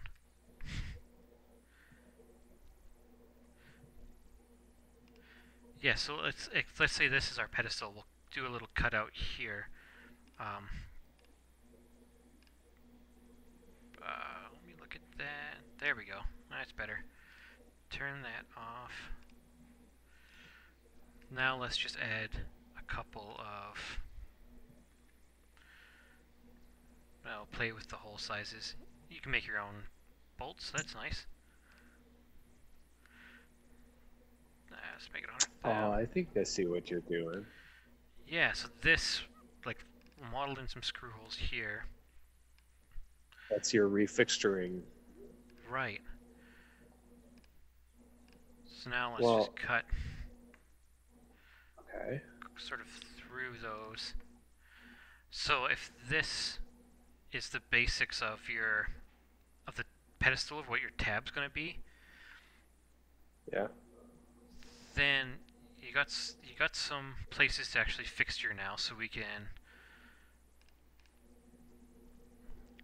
I'm sure Rob is screaming in the background when he sees this. So yeah, so now let's say this is pretty much what you have left.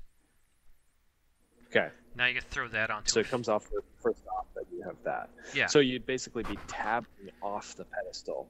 Yeah. At the end. Yeah. So we'll have to get. If you can. Yeah, I mean, you might have to do some extra things. Right. You know, it might have to But be yeah, more okay. modeled there, but this is the gist of kind of the Go ahead. basics. Yeah. So then you could potentially put this on a secondary fixture with an ID clamp here, and then these holes, maybe you have a locating hole on there and locating hole on your fixture or something. And then you can either clamp through, like add a couple of bolts or something through these holes. So this is being clamped somewhere and your piece is clamped. So it's located, the piece is being clamped, and your pedestal is being clamped. And now you can kind of slowly... Oh, come on, where's my... Yeah, then you can knock off those. There'd only be 2 tabs there, I guess, if you know what I'm trying to say. So this would be more cut out. Let's try it. Let's get a good visual here.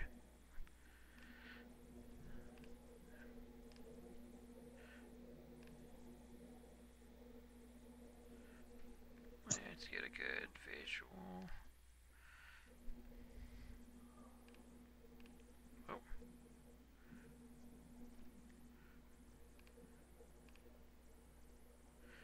Just something simple. Actually, this can come down. There's no reason that's got to be so big.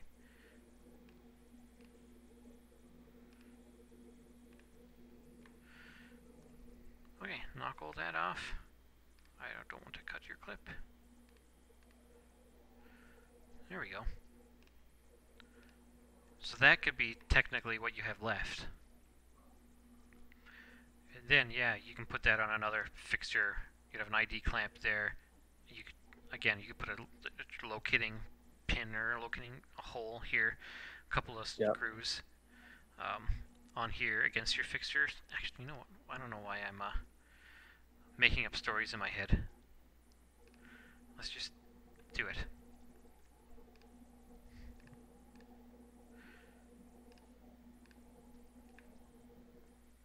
Hey, that goes down. That's a new piece. Very crude. Just needs to get the job done. Yeah. That one just comes out. Who knows where? That's fine. Oh, take that all the way to the edge.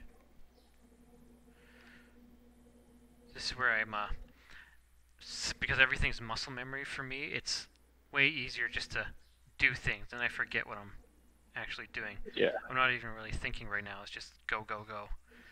Play until something looks like it works. Mm-hmm.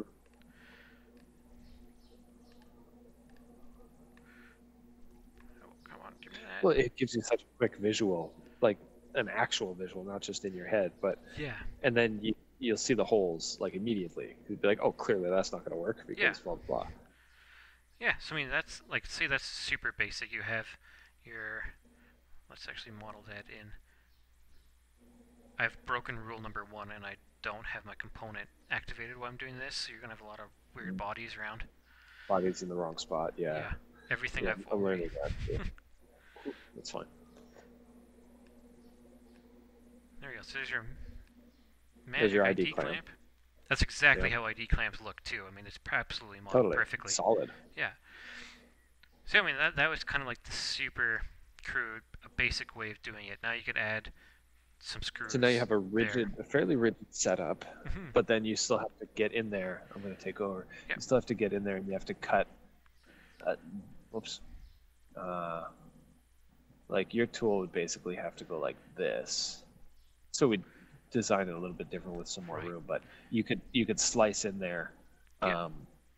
I'd almost want to see like another clamp that just touches on that surface against a backing.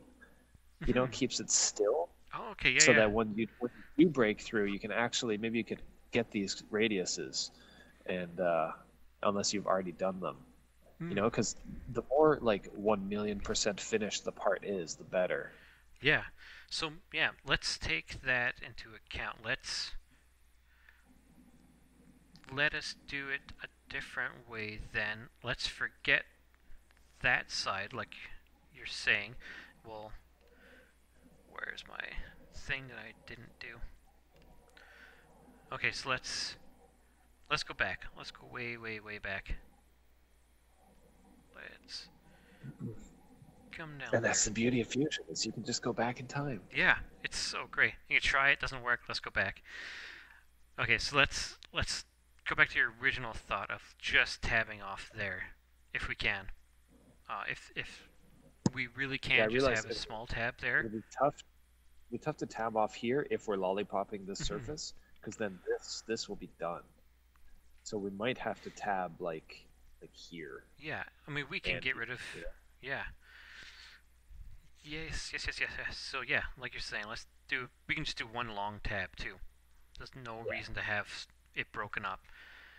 Then let's go back to kind of how we did this before. Let's move those forward so I can play with them. Anyway, that doesn't matter. So let's change this one. Let's think about how the same way that you kind of cut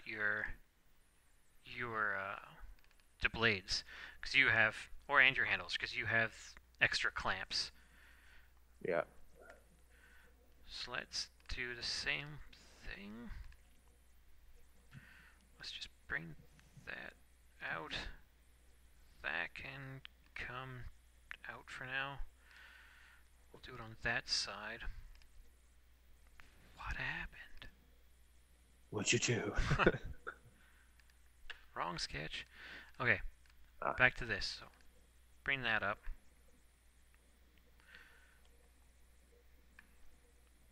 Okay, so let's change that wall up a bit, whatever we need to do. So let's say that this side is the side we've tabbed, this side is finished. Yeah. Right. So yeah, let's just, I don't know, throw some things around until it looks good. Super crude proof of concept. Yes, there we go. So now you can either have like a modeled stop in there, or maybe put a dowel pin right through here. Yeah, let's just do it. Even though it's not the right angle.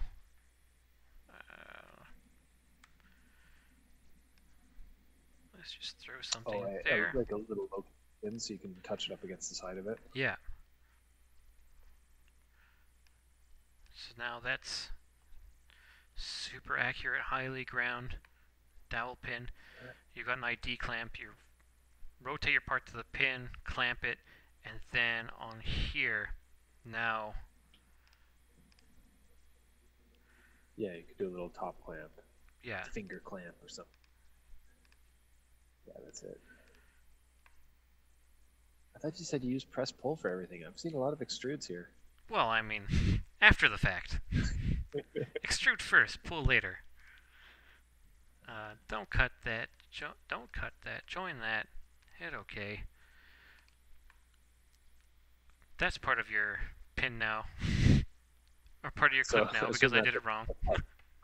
Yeah, that's fine. Yeah, now you should have lots of... yeah, now you can hit that whole entire face, the side face, and all the radiuses and 3D, and do all the magic you need to. Yeah, and doing something like this, you could potentially have a whole palette, a whole row. You don't need to have this sitting on a pedestal or something. This could be an entire palette where you could fit a bunch of these in a row.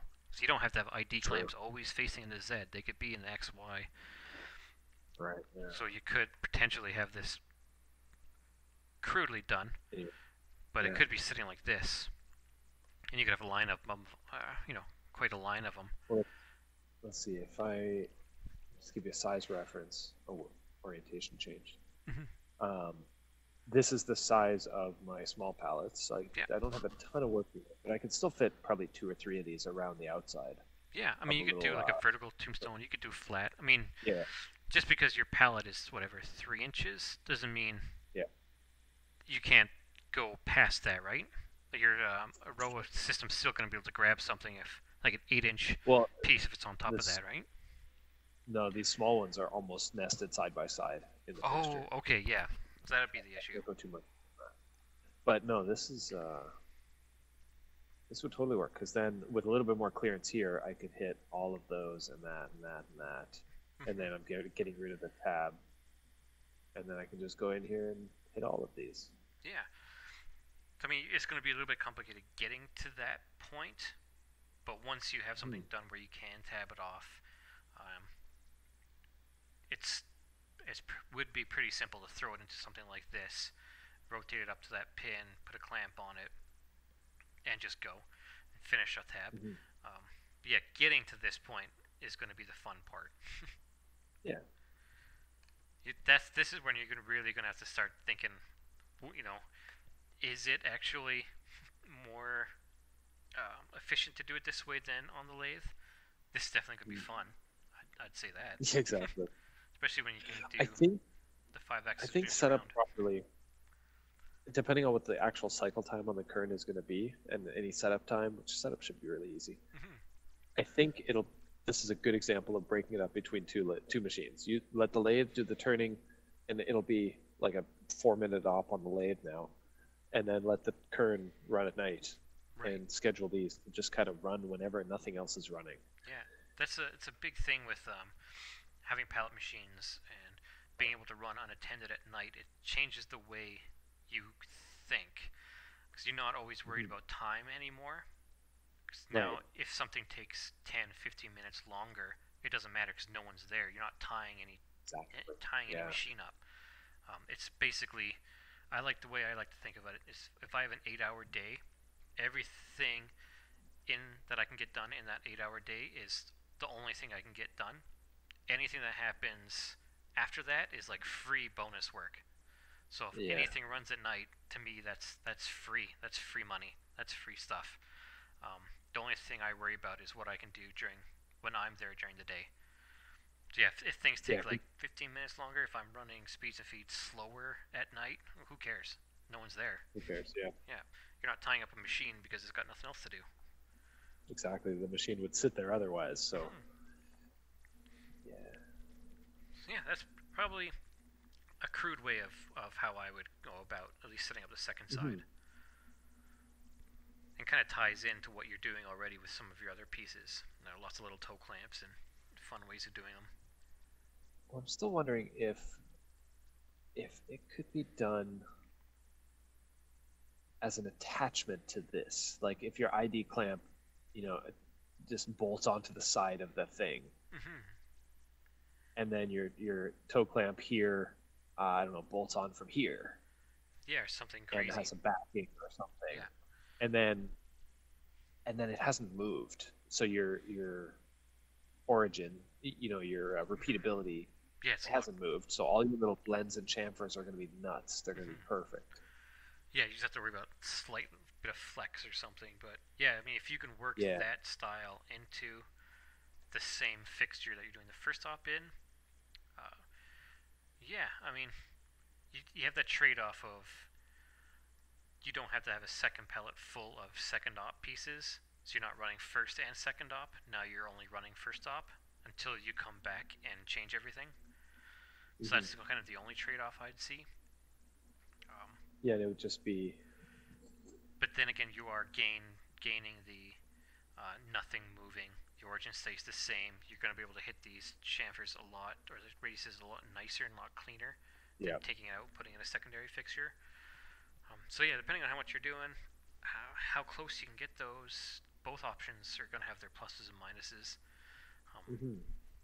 It's a balance. And I mean, the goal here is to increase production, to be able to make more of them, because this is the hardest part of the pen to make. Yeah. And I want to be able to make, thousands and thousands of pens. And so we got to utilize the equipment that we have for what it's best at. And standing in front of the lathe for it coming back every 22 minutes and putting a new part in is not the most efficient way to do it. No, absolutely not. Yeah, I would agree that the only way I'd run that on the lathe is if you could have it doing full bar. Just bar feeding the whole we time. kind of can, but it's just not reliable. We're literally using a coolant blast to blow it off of the ID clamp. Yeah, it's a little bit tricky. It doesn't work every time. So yeah, definitely interesting ways to think about it. Just goes to show that you know, even though it's a tiny, complicated piece, there are multiple ways of doing it. It doesn't have to always be that one like linear way of thinking. You could either have a second op fixture or a fixture that bolts onto your first op fixture. You fall into that rabbit hole of like, okay, I've got an idea. Let me make it work. Yeah. You know. Well, that's the worst. So it's been fun chatting with you because we can have different ways to do it that I would have never thought of, and you know, they can combine to make a baby idea that's different and better. But yeah, I fall into that trap too. It's like okay, I got this idea. Let me just, it'll work. I'll make it work. I'm gonna close my mind up to other ideas. That's the worst. The biggest thing, and I call this three-dimensional thinking, is like, you instead of getting trapped in that one idea of this is going to work, like, let's just throw things at it in multiple directions. Can we hold this in any other way? Can we do different fixtures? Like, don't try and think of, you know, I've seen someone hold a piece like this in a dovetail clamp, so I know that that's the way I want to do it. And I'm pretty sure that this way, or this orientation is going to work. It's like, let's just throw everything. Let's model this up. Let's model something else up. Just constantly throw ideas.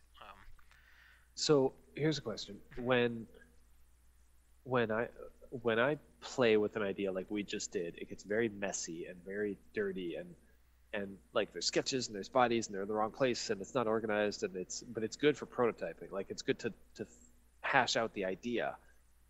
But then is the goal to go back and like redo it all nice and clean, especially if this is a production part that's going to be long term? Yeah, so sometimes what I'll do is I'll start a model like just like how we're doing here. You know, I'll throw it into my cam template after I know the model's designed, and then I'll do just this, constantly throw different things at it until I see the way I like it, and then I'm either going to delete the stuff that isn't needed, or I'm going to start a whole new file concentrating on what I know is going to work now. Right, so you're creating a junk file first. That's just play. Yeah, and you know, that happens, you know, a few times. Most of the times, the parts I do, you can just look at it, you know how you're going to hold it. Sometimes you have to go through quite a few renditions. But yeah, like, again, I'm a very visual person, so having a huge messy timeline with lots of components and bodies and sketches that don't mean anything for what I'm doing now, that's going to pull my focus away from the cam, and I'll get confused. Like, that's just how my brain works. So I have to have everything simple. So that's why, I will go right back, start a new file, only focusing on this one area now that we know it works, and I will have none of that junk, or try to have as very little of it as possible. Right. And try and like name your sketches, name your bodies, name your components, so things are very simple. Yeah, and easy to find later. Yeah, definitely. Yeah, it's knowing yourself is the biggest thing, I think, to machining, or to getting things done rather quickly. Because like, for example, like me, when I see like lowercase, like just regular words like this and they're lowercased, I will glance over them. But if they're capital, like if the whole thing is capitalized, I'll actually stop and read it. And that's just the way my brain works for some reason. So you'll see like everything I do is capitalized, because I know that if I see a capitalized it's like yelling word, at you. then I'll actually read it. But if it's like this, it's like I just quickly gloss over it. Right. A lot of weird things like that. It's where knowing yourself is a huge part of this, to getting things done pretty quick. Yeah. I think that's that's stuff. Yeah, it's neat. It's neat trying to work on other people's things and see the way you think versus see the way I think, and just playing around with ideas. That's always the fun part. Yeah. Now it's when you have this piece and you need to get it done same day. Then things get complicated. And just once. Just one part. Just once. No, that's the thing with us. We do repeat production, so I want to make it good. I want to make it fast and perfect and repeatable and easy to read, and nice. Yeah, and that's we're in two different sides at MJK. We have our production parts that are always going to run, and they have dedicated fixtures. Everything's clean. It's nice. There's setup sheets, proper things, And then there's a lot of times we'll do one-offs, two-offs, or random prototypes where we have like special clients or very special parts that we're doing that we might only do one or two, or you know, a small run of 10. So everything's how fast can I get this done? How fast can I get the prototype out there? Because I might go through 5 or 6 different prototypes on rather large pieces before we get exactly what we want. So getting things done fast is it's a good and bad thing. Because obviously rushing never helps. But yeah, we're in the manufacturing world. Sometimes we have to. I'm the king of getting things done slowly. Yeah. Yeah, it does help when you can go through like a few renditions a day. By the end of the day, you have the part, and you're like, okay, I've made 5 of these in different various options. Like this one the best. So yeah, do you have anything else on your stuff that? Good stuff. No, I don't think so. That's helpful. I'm gonna definitely play with this because I want to get these clips going in the next few weeks. I want to see them. Yeah, I mean, you're definitely probably gonna have to play around with a couple different ideas. Even just make small disposable aluminum fixtures and just try to see how it works. True. See if you can build it into this, or if you need to have a second one. And do you think this stock is a good starting point? Like, because that's an investment, is making that on the Nakamura, and like I'm going to make 10 or 20 of them so I can play with them on the current. Yeah. A great. To start there. What I would do first is make, like, you have the. Oh, you don't. This is turned, right? This OZ is actually turned. Yeah. Yeah. Yeah. I mean, try it. You're gonna have to play. This is gonna be a complicated piece. Like, you're gonna have to play with it to see how it's gonna work. Because you do. Yeah, it's definitely a little tricky. And you might have to play with the lengths of this, so that maybe this is a little bit further out, so you have more room to get in here. Right. Yeah, I was wondering about that. But yeah, I mean, you could try it. There's no harm in trying. Sweet. Yeah, it's a very complicated way to hold, or this piece is just complicated to hold. So this way is probably going to be more rigid, or absolutely more rigid than holding it vertical. Right. So, yeah, I would try this. I like the orientation you have it. I wouldn't change the orientation at all. Just maybe the length, the distance out. Yeah. Try and give yourself some more room. That's always the big thing. But yeah, I would try it. It's a fun one. Yeah. Yeah. Oh, I can show you. I got a couple of. I'm gonna jump on. I got a couple of my parts I can open up, and I can show you kind of how I would go through it. Yeah, sure. I don't know how we can share screens or not, but at least I got one complicated part. Switch to your screen. I don't know how to do that. I think that's on your end. Yeah. Hold on, everyone. Where is my little team viewer thing? How do I share my screen? This is going to be a new one. Oh, here we go.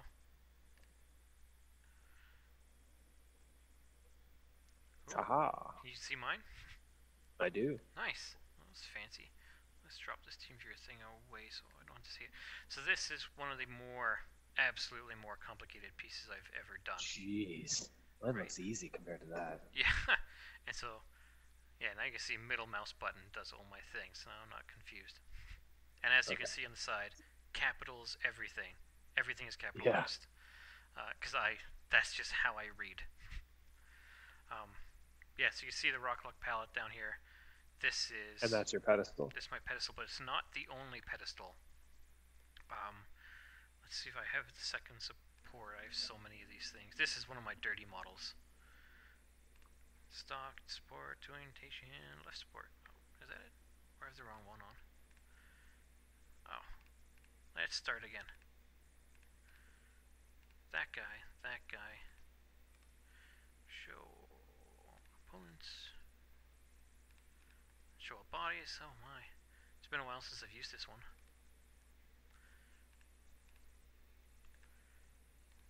And try this one again. Okay. Huh. So as you can see, I have here's my regular pedestal down here, and that kind of reaches up all the way. So if I take that off, so that's how I would hold it. This is a rather big piece. I think this was 8-inch stock or so, like a pretty sizable piece. So this is how I modeled the first pedestal, but obviously up here I have a lot of close tolerance bores, threads. That stuff has to be nailed. Roughing this whole thing down and just holding on to this, like that's a lot of meat up here. That's just kind of dangling out nowhere. So another thing I'll do is add a second support. So something super simple, but now I have an extra piece that's going all the way up. It's, locking this area up higher up than my pedestal down here. So now I'm able to, do my 3D adaptive on this side, everywhere. And still have some extra support here. So now I can nail all my tolerances up here, and then I can go back and remove that when I come down to do it here. So you're working your way top to bottom. Yeah. Mostly. Yeah. Because again, I wonder if it's under manufacturer, if this is all going to be bad stuff too. I'll slowly go through. Oh, you get the black screen to death too, eh? Oh yeah. This is it's fun. Okay, Yeah. Let's go back to just that one. It's just Fusion saying, I'm thinking. Yeah. Really hard. Yeah. I literally went both sides at 3D adaptive, just like we did on your clamp. Okay. So it's just two sides. So with all your pedestals in place, so your first two ops are just clear everything that's not important. Yeah, but leaving that pedestal still, that first one. Okay. And then I can go through and cut all my stuff, and then we're somewhere down. See, I probably would have defaulted to like clear out a little bit and then hit the bores by themselves, and then start clearing out the rest. Yeah, and that's great too. Another, I don't know where the file is, but I'll show your way's you faster here. though. I'm not entirely sure where my file is. I would browse for it, but it would take up some time. But a great way to do, like I just wanted to nail these tolerances right now.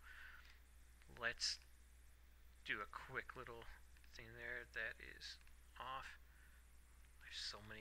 There's an insane amount of planes and axes for this one to try and blend things around. Yeah, there's so many parts, yeah. So let's say we want to nail these two tolerances. There's some quite tight ones. That's all I want to do right now.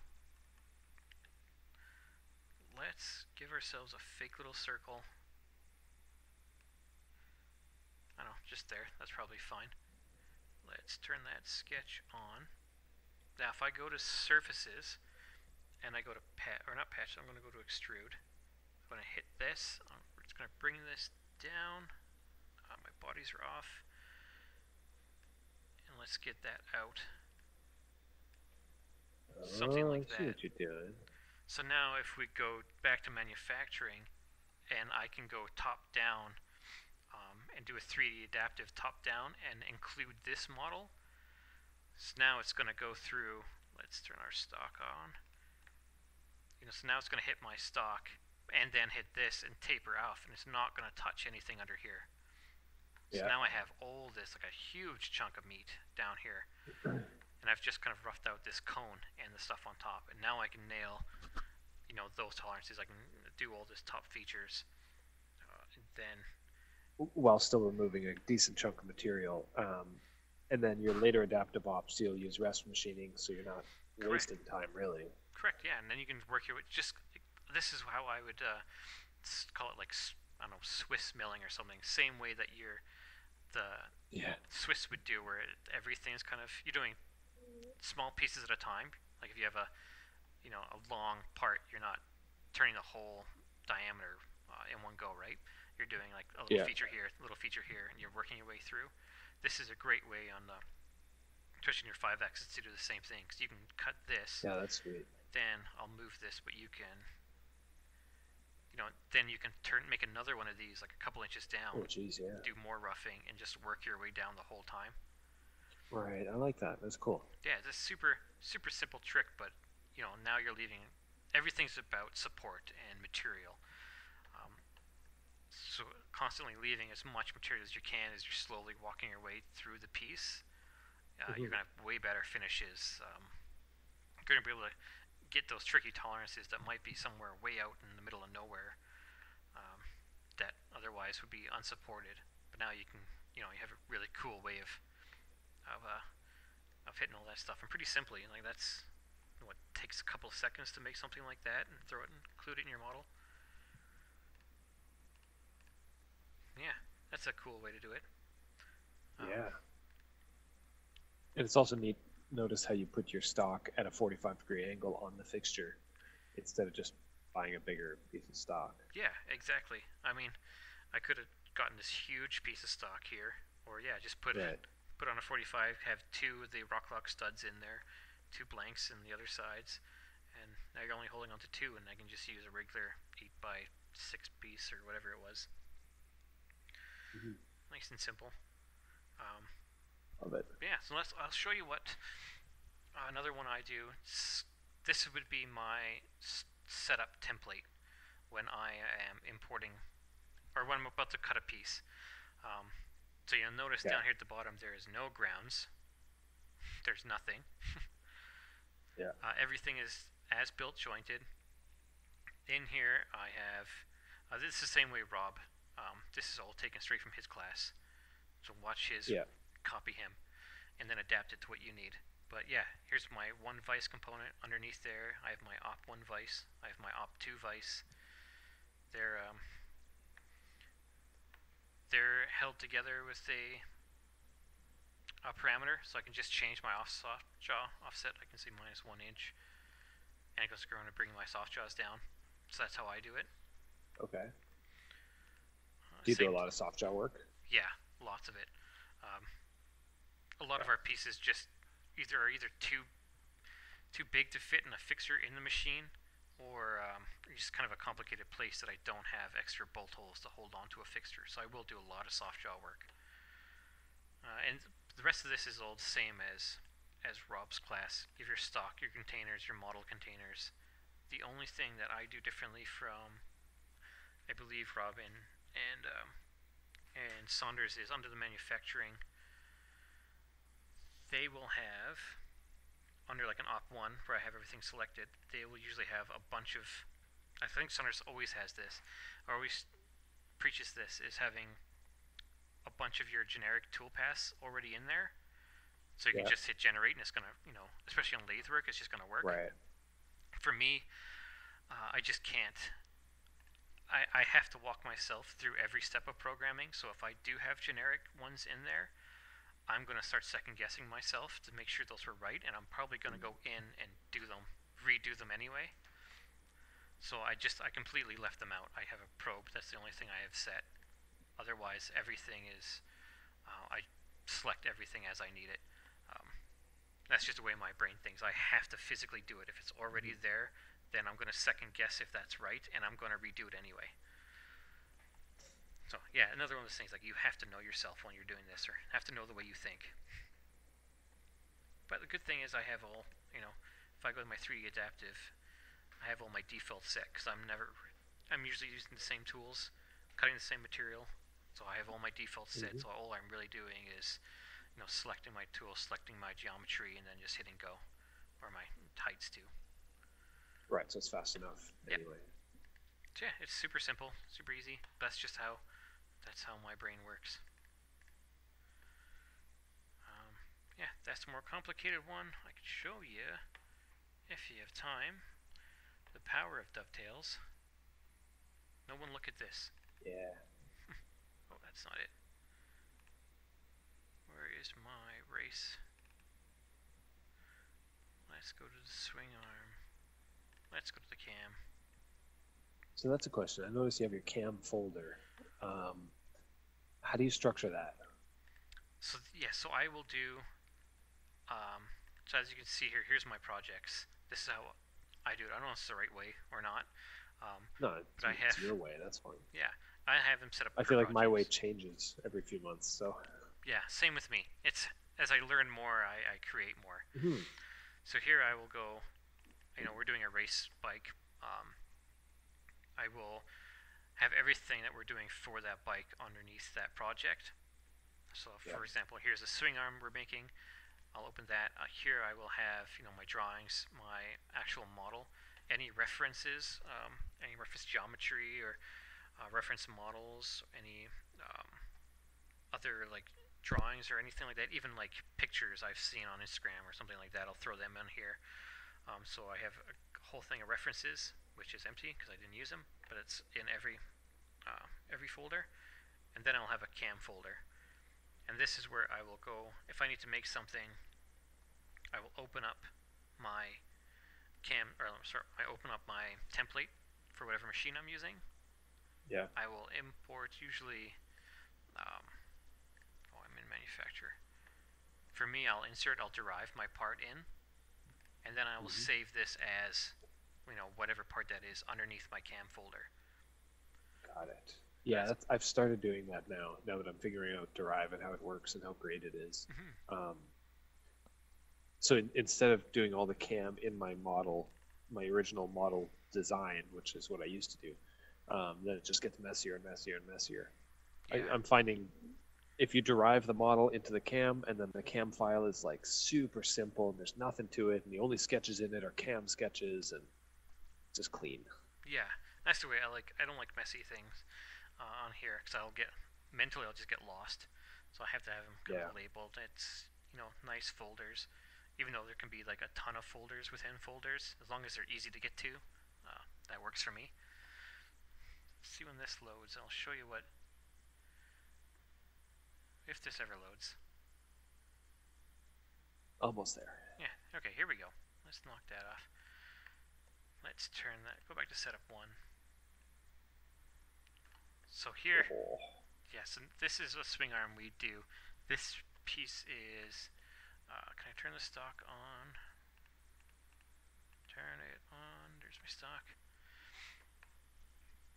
So yeah, this stock is a piece of aluminum, 20 inches by 8 inches by 4 inches thick. And it's held on by this tiniest of dovetails. If I turn the vise off, you'll see. This is 1.5 inches wide, it's 6 inches long, and it's like 80 thou thick. Yeah. That's a tiny little dovetail, and yeah, we're doing this entire piece on that. The dovetails are insanely rigid. It blows my mind all the time. And that just sits right in our Herco. We do 90% of the work on this, and then I just have a quick little fixture on my little fixture plate here to do the top. Okay. And for me, I do tons of 3D work and like big pieces. So I'll cut this or run this through simulation. I'll save that stock, re-import that stock the simulation saved, and you can see that's what I'm here. And then that's not my new stock. Okay. So that's your now your stock, your next operation stock left. Yep. Yeah, so now I'm not doing a lot of wasted moves because it randomly thinks the stock is huge. Got it. Now it's just cutting what it needs to cut. And yeah, that's those are my 2 big pieces. That's awesome. Another so thing even with all that overhang from the dovetails, like you're overhanging friggin' 10 inches on each side or 6 inches anyway. Let's see how far that is sitting from there. 0 degrees. So 7-inch overhang, pretty much on each side. And yeah, no chatter. It's all about how you attack it too. So but you know what they say on Instagram? Yeah. Everybody's the hero in aluminum. Everyone. And I take full advantage of that. Yeah. But this is how you attack it too. Like I'm not roughing this one all the way down. I'm going to, let's turn the stock off. Open that. I'm only going to rough it down halfway, then finish everything on the inside, and then finish the outside. Got it. So I have keep all the meat there, yeah. Yeah. While it's finishing everything inside, it has all this meat down here still. So just. But like, literally, when you're making that, that's a 3D adaptive with fairly standard default settings. Yeah. It's going to run for 17 minutes, and this is one of those examples that you have of like drag and drop, post and go. Yeah. And then figure out everything else during that 17 minutes. Yep, exactly. Yeah, create that. That's beautiful. I mean, what that probably took me like 30 seconds to create this toolpath. Yeah. Once it generated, yeah, throw that in the machine. Now it's going to run for, well, Fusion says 17 minutes, probably runs closer to 20. Sure. And as that's running, yeah, now I start playing with the other ones, working my way down. And this one doesn't even have that many toolpaths for such a big piece. Yeah, that's it? Just the 8 or whatever that is? 10? Well, quite a few here. Lots of little drills. But yeah, I mean, to get it down to what I need, I think it was like adaptive and then steep and shallow, and then finish the rest. So super easy. I mean, that's another one that you got the prototype, programmed and off the machine same day. Yeah. It's just that's how you do it. You machine one bit, figure out your next few toolpaths, run those. Here's one that's 49 minutes to run that. So as that's running, I'm starting to do the other toolpaths. And you just kind of break into sections. Before you know it, you're done. And it's great. That's awesome. Yeah, I don't think I have any other fancy ones to go about. One of these things, I've mentioned this in my class at AU, and I'll do it here as well.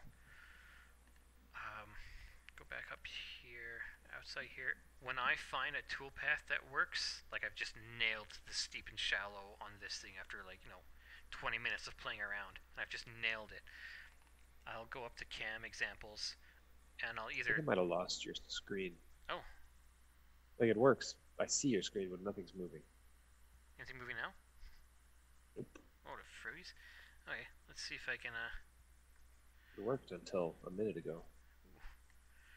Let's see, how do I share my screen again? Let's stop. Let's share it again. See anything going now? No. Oh, weird. I can see it on my side. Huh. Maybe unshare your screen and share it again? Yeah. Okay, where's the other team viewer part? Oh, no. Yeah, we're good now. We're good. Okay, so you can see it again? It just went all black, but... Oh. I did for a second. Weird. Okay, it's trying to work. Yeah, let me know when it works. I can see it on my... It's working. Okay. Good, so you can see my cam examples up here? Yeah, we're good now. Okay. Yeah.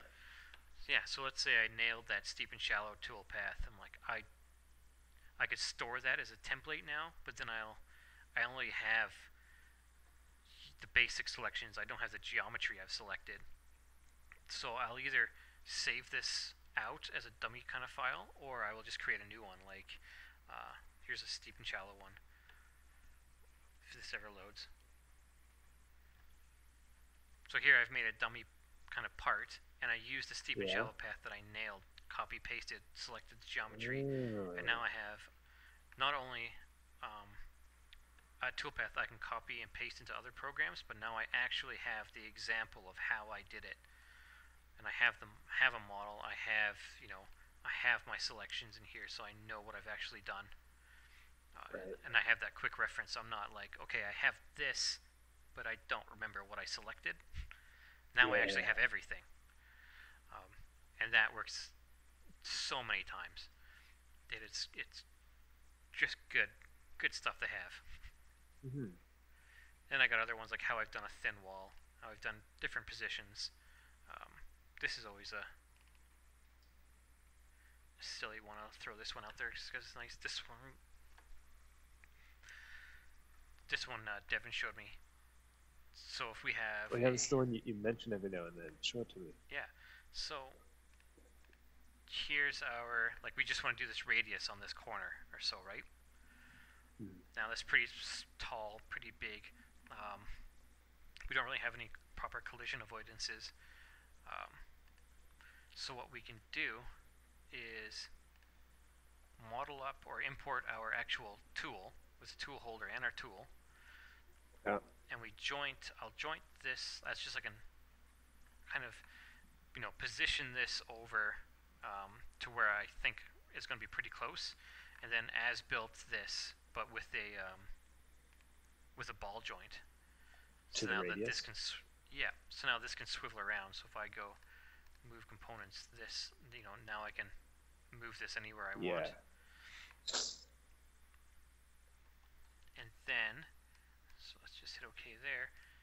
Now on the manufacturing side, I'm doing a trace tool path.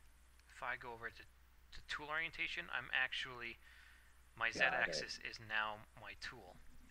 So every time you move it, it's going to auto-update. Yeah. So yeah, now I can hit now. Now that path's going to move. Now we can come back. We can move that component straight into our wall because we feel like crashing today. Back into manufacture, generate that. And then you can see the tool switched over there. Yeah. So if you have a little complicated area and you don't know if your tool's going to, you know, collide or something, you can just toss your model in, ball joint it, and then select your orientation as your tool. And then you move that until you're happy. Yeah, when I make the clip, I'm going to have to play with this clearances for sure. It's going to be tight in there. Oh yeah. Yeah, and you probably steep and shallow around. And I think one of the things on the roadmap that's coming down a while from now, rather than soon, is actually being able to go into your tool orientation and actually being able to rotate things properly within here, not just selecting lines. Oh yeah? You'll actually be able to change degrees. Oh, that'd be cool. Yeah, so you'll probably get the same, I think you'll have the same move command, like you'll have this same wheel, but inside of your tool orientation, so then you can really start manipulating things. That'd be nice. Yeah, now we're getting fancy. Yeah, so there's a few little tips and tricks that I do. And love it. For these kind of things, you could do anything. You don't have to model your whole tool. There's lots of other stuff. I don't know. I think I have this on there anymore, do I? Oh, yeah. So here's another one. This is really good. I just got it. Scott Moyes has showed this to me. This is from their massive platform. They have a CAD or CAM tool package, or whatever you want to call it, kind of an add-in. So if I wanted to cut this little area here, actually it's probably, no, it's fine. If I wanted to cut this little area here, part of their new add-in is this new tool axis. So if I hit that, it's creating a tool axis at the camera position. And I also have planes to go. It's already jointed. Now I can go, I could go here, jump onto that plane that's created, create my sketch boundary, or my containment boundary. Yeah. Be happy with that. Go back to manufacturing. Oh, you know what? Something's messed up. I need to change this. Let's go up to modify, edit that sketch, select. I don't know if I can just actually select. You can't edit a sketch in manufacturing. Yeah, so now I've hit that. It tosses me back into design. I can change my sketch now. And then I can go back up to manufacturing sketch, click that, and it's kicking me right back out to the manufacturing workspace. So it's amazing. Yeah, and this is one of the Scott's things from the massive platform. Absolutely. There's a lot of cool stuff in here, but that's a good one. So yeah, that's what I have. Some cool stuff. That's cool, man. So good. Thank you so much for doing this. Yeah, no problem. Anytime. Yeah. If there's any all right. Any other things, let me know. I'll happily go over tips and tricks and stuff that works for me. Or you should have for sure. Well, yeah. Cool. All right, I'll let you go, man. Okay. Thank you so much. Oh, thank you. I hope this helps. I hope you have a cool couple of new things to play around with. Hope you enjoy the Kern. I will. Never-ending cool projects to work on for the rest of my life now. I love it. Yeah. Yeah, it's a weird rabbit hole, and it sucks you in. Yep. Oh, awesome. In that case, Awesome, enjoy the rest of your day. Sounds good. You too, bud. All right. Okay. Hey. Bye. Bye. So if you guys made it that far in the video, thank you so much for watching. Thanks to Phil for teaching me and blowing my mind and teaching me some of the more advanced skills that I'm going to need for this bad boy right here. So, yeah. Thanks, Phil. Thanks for watching.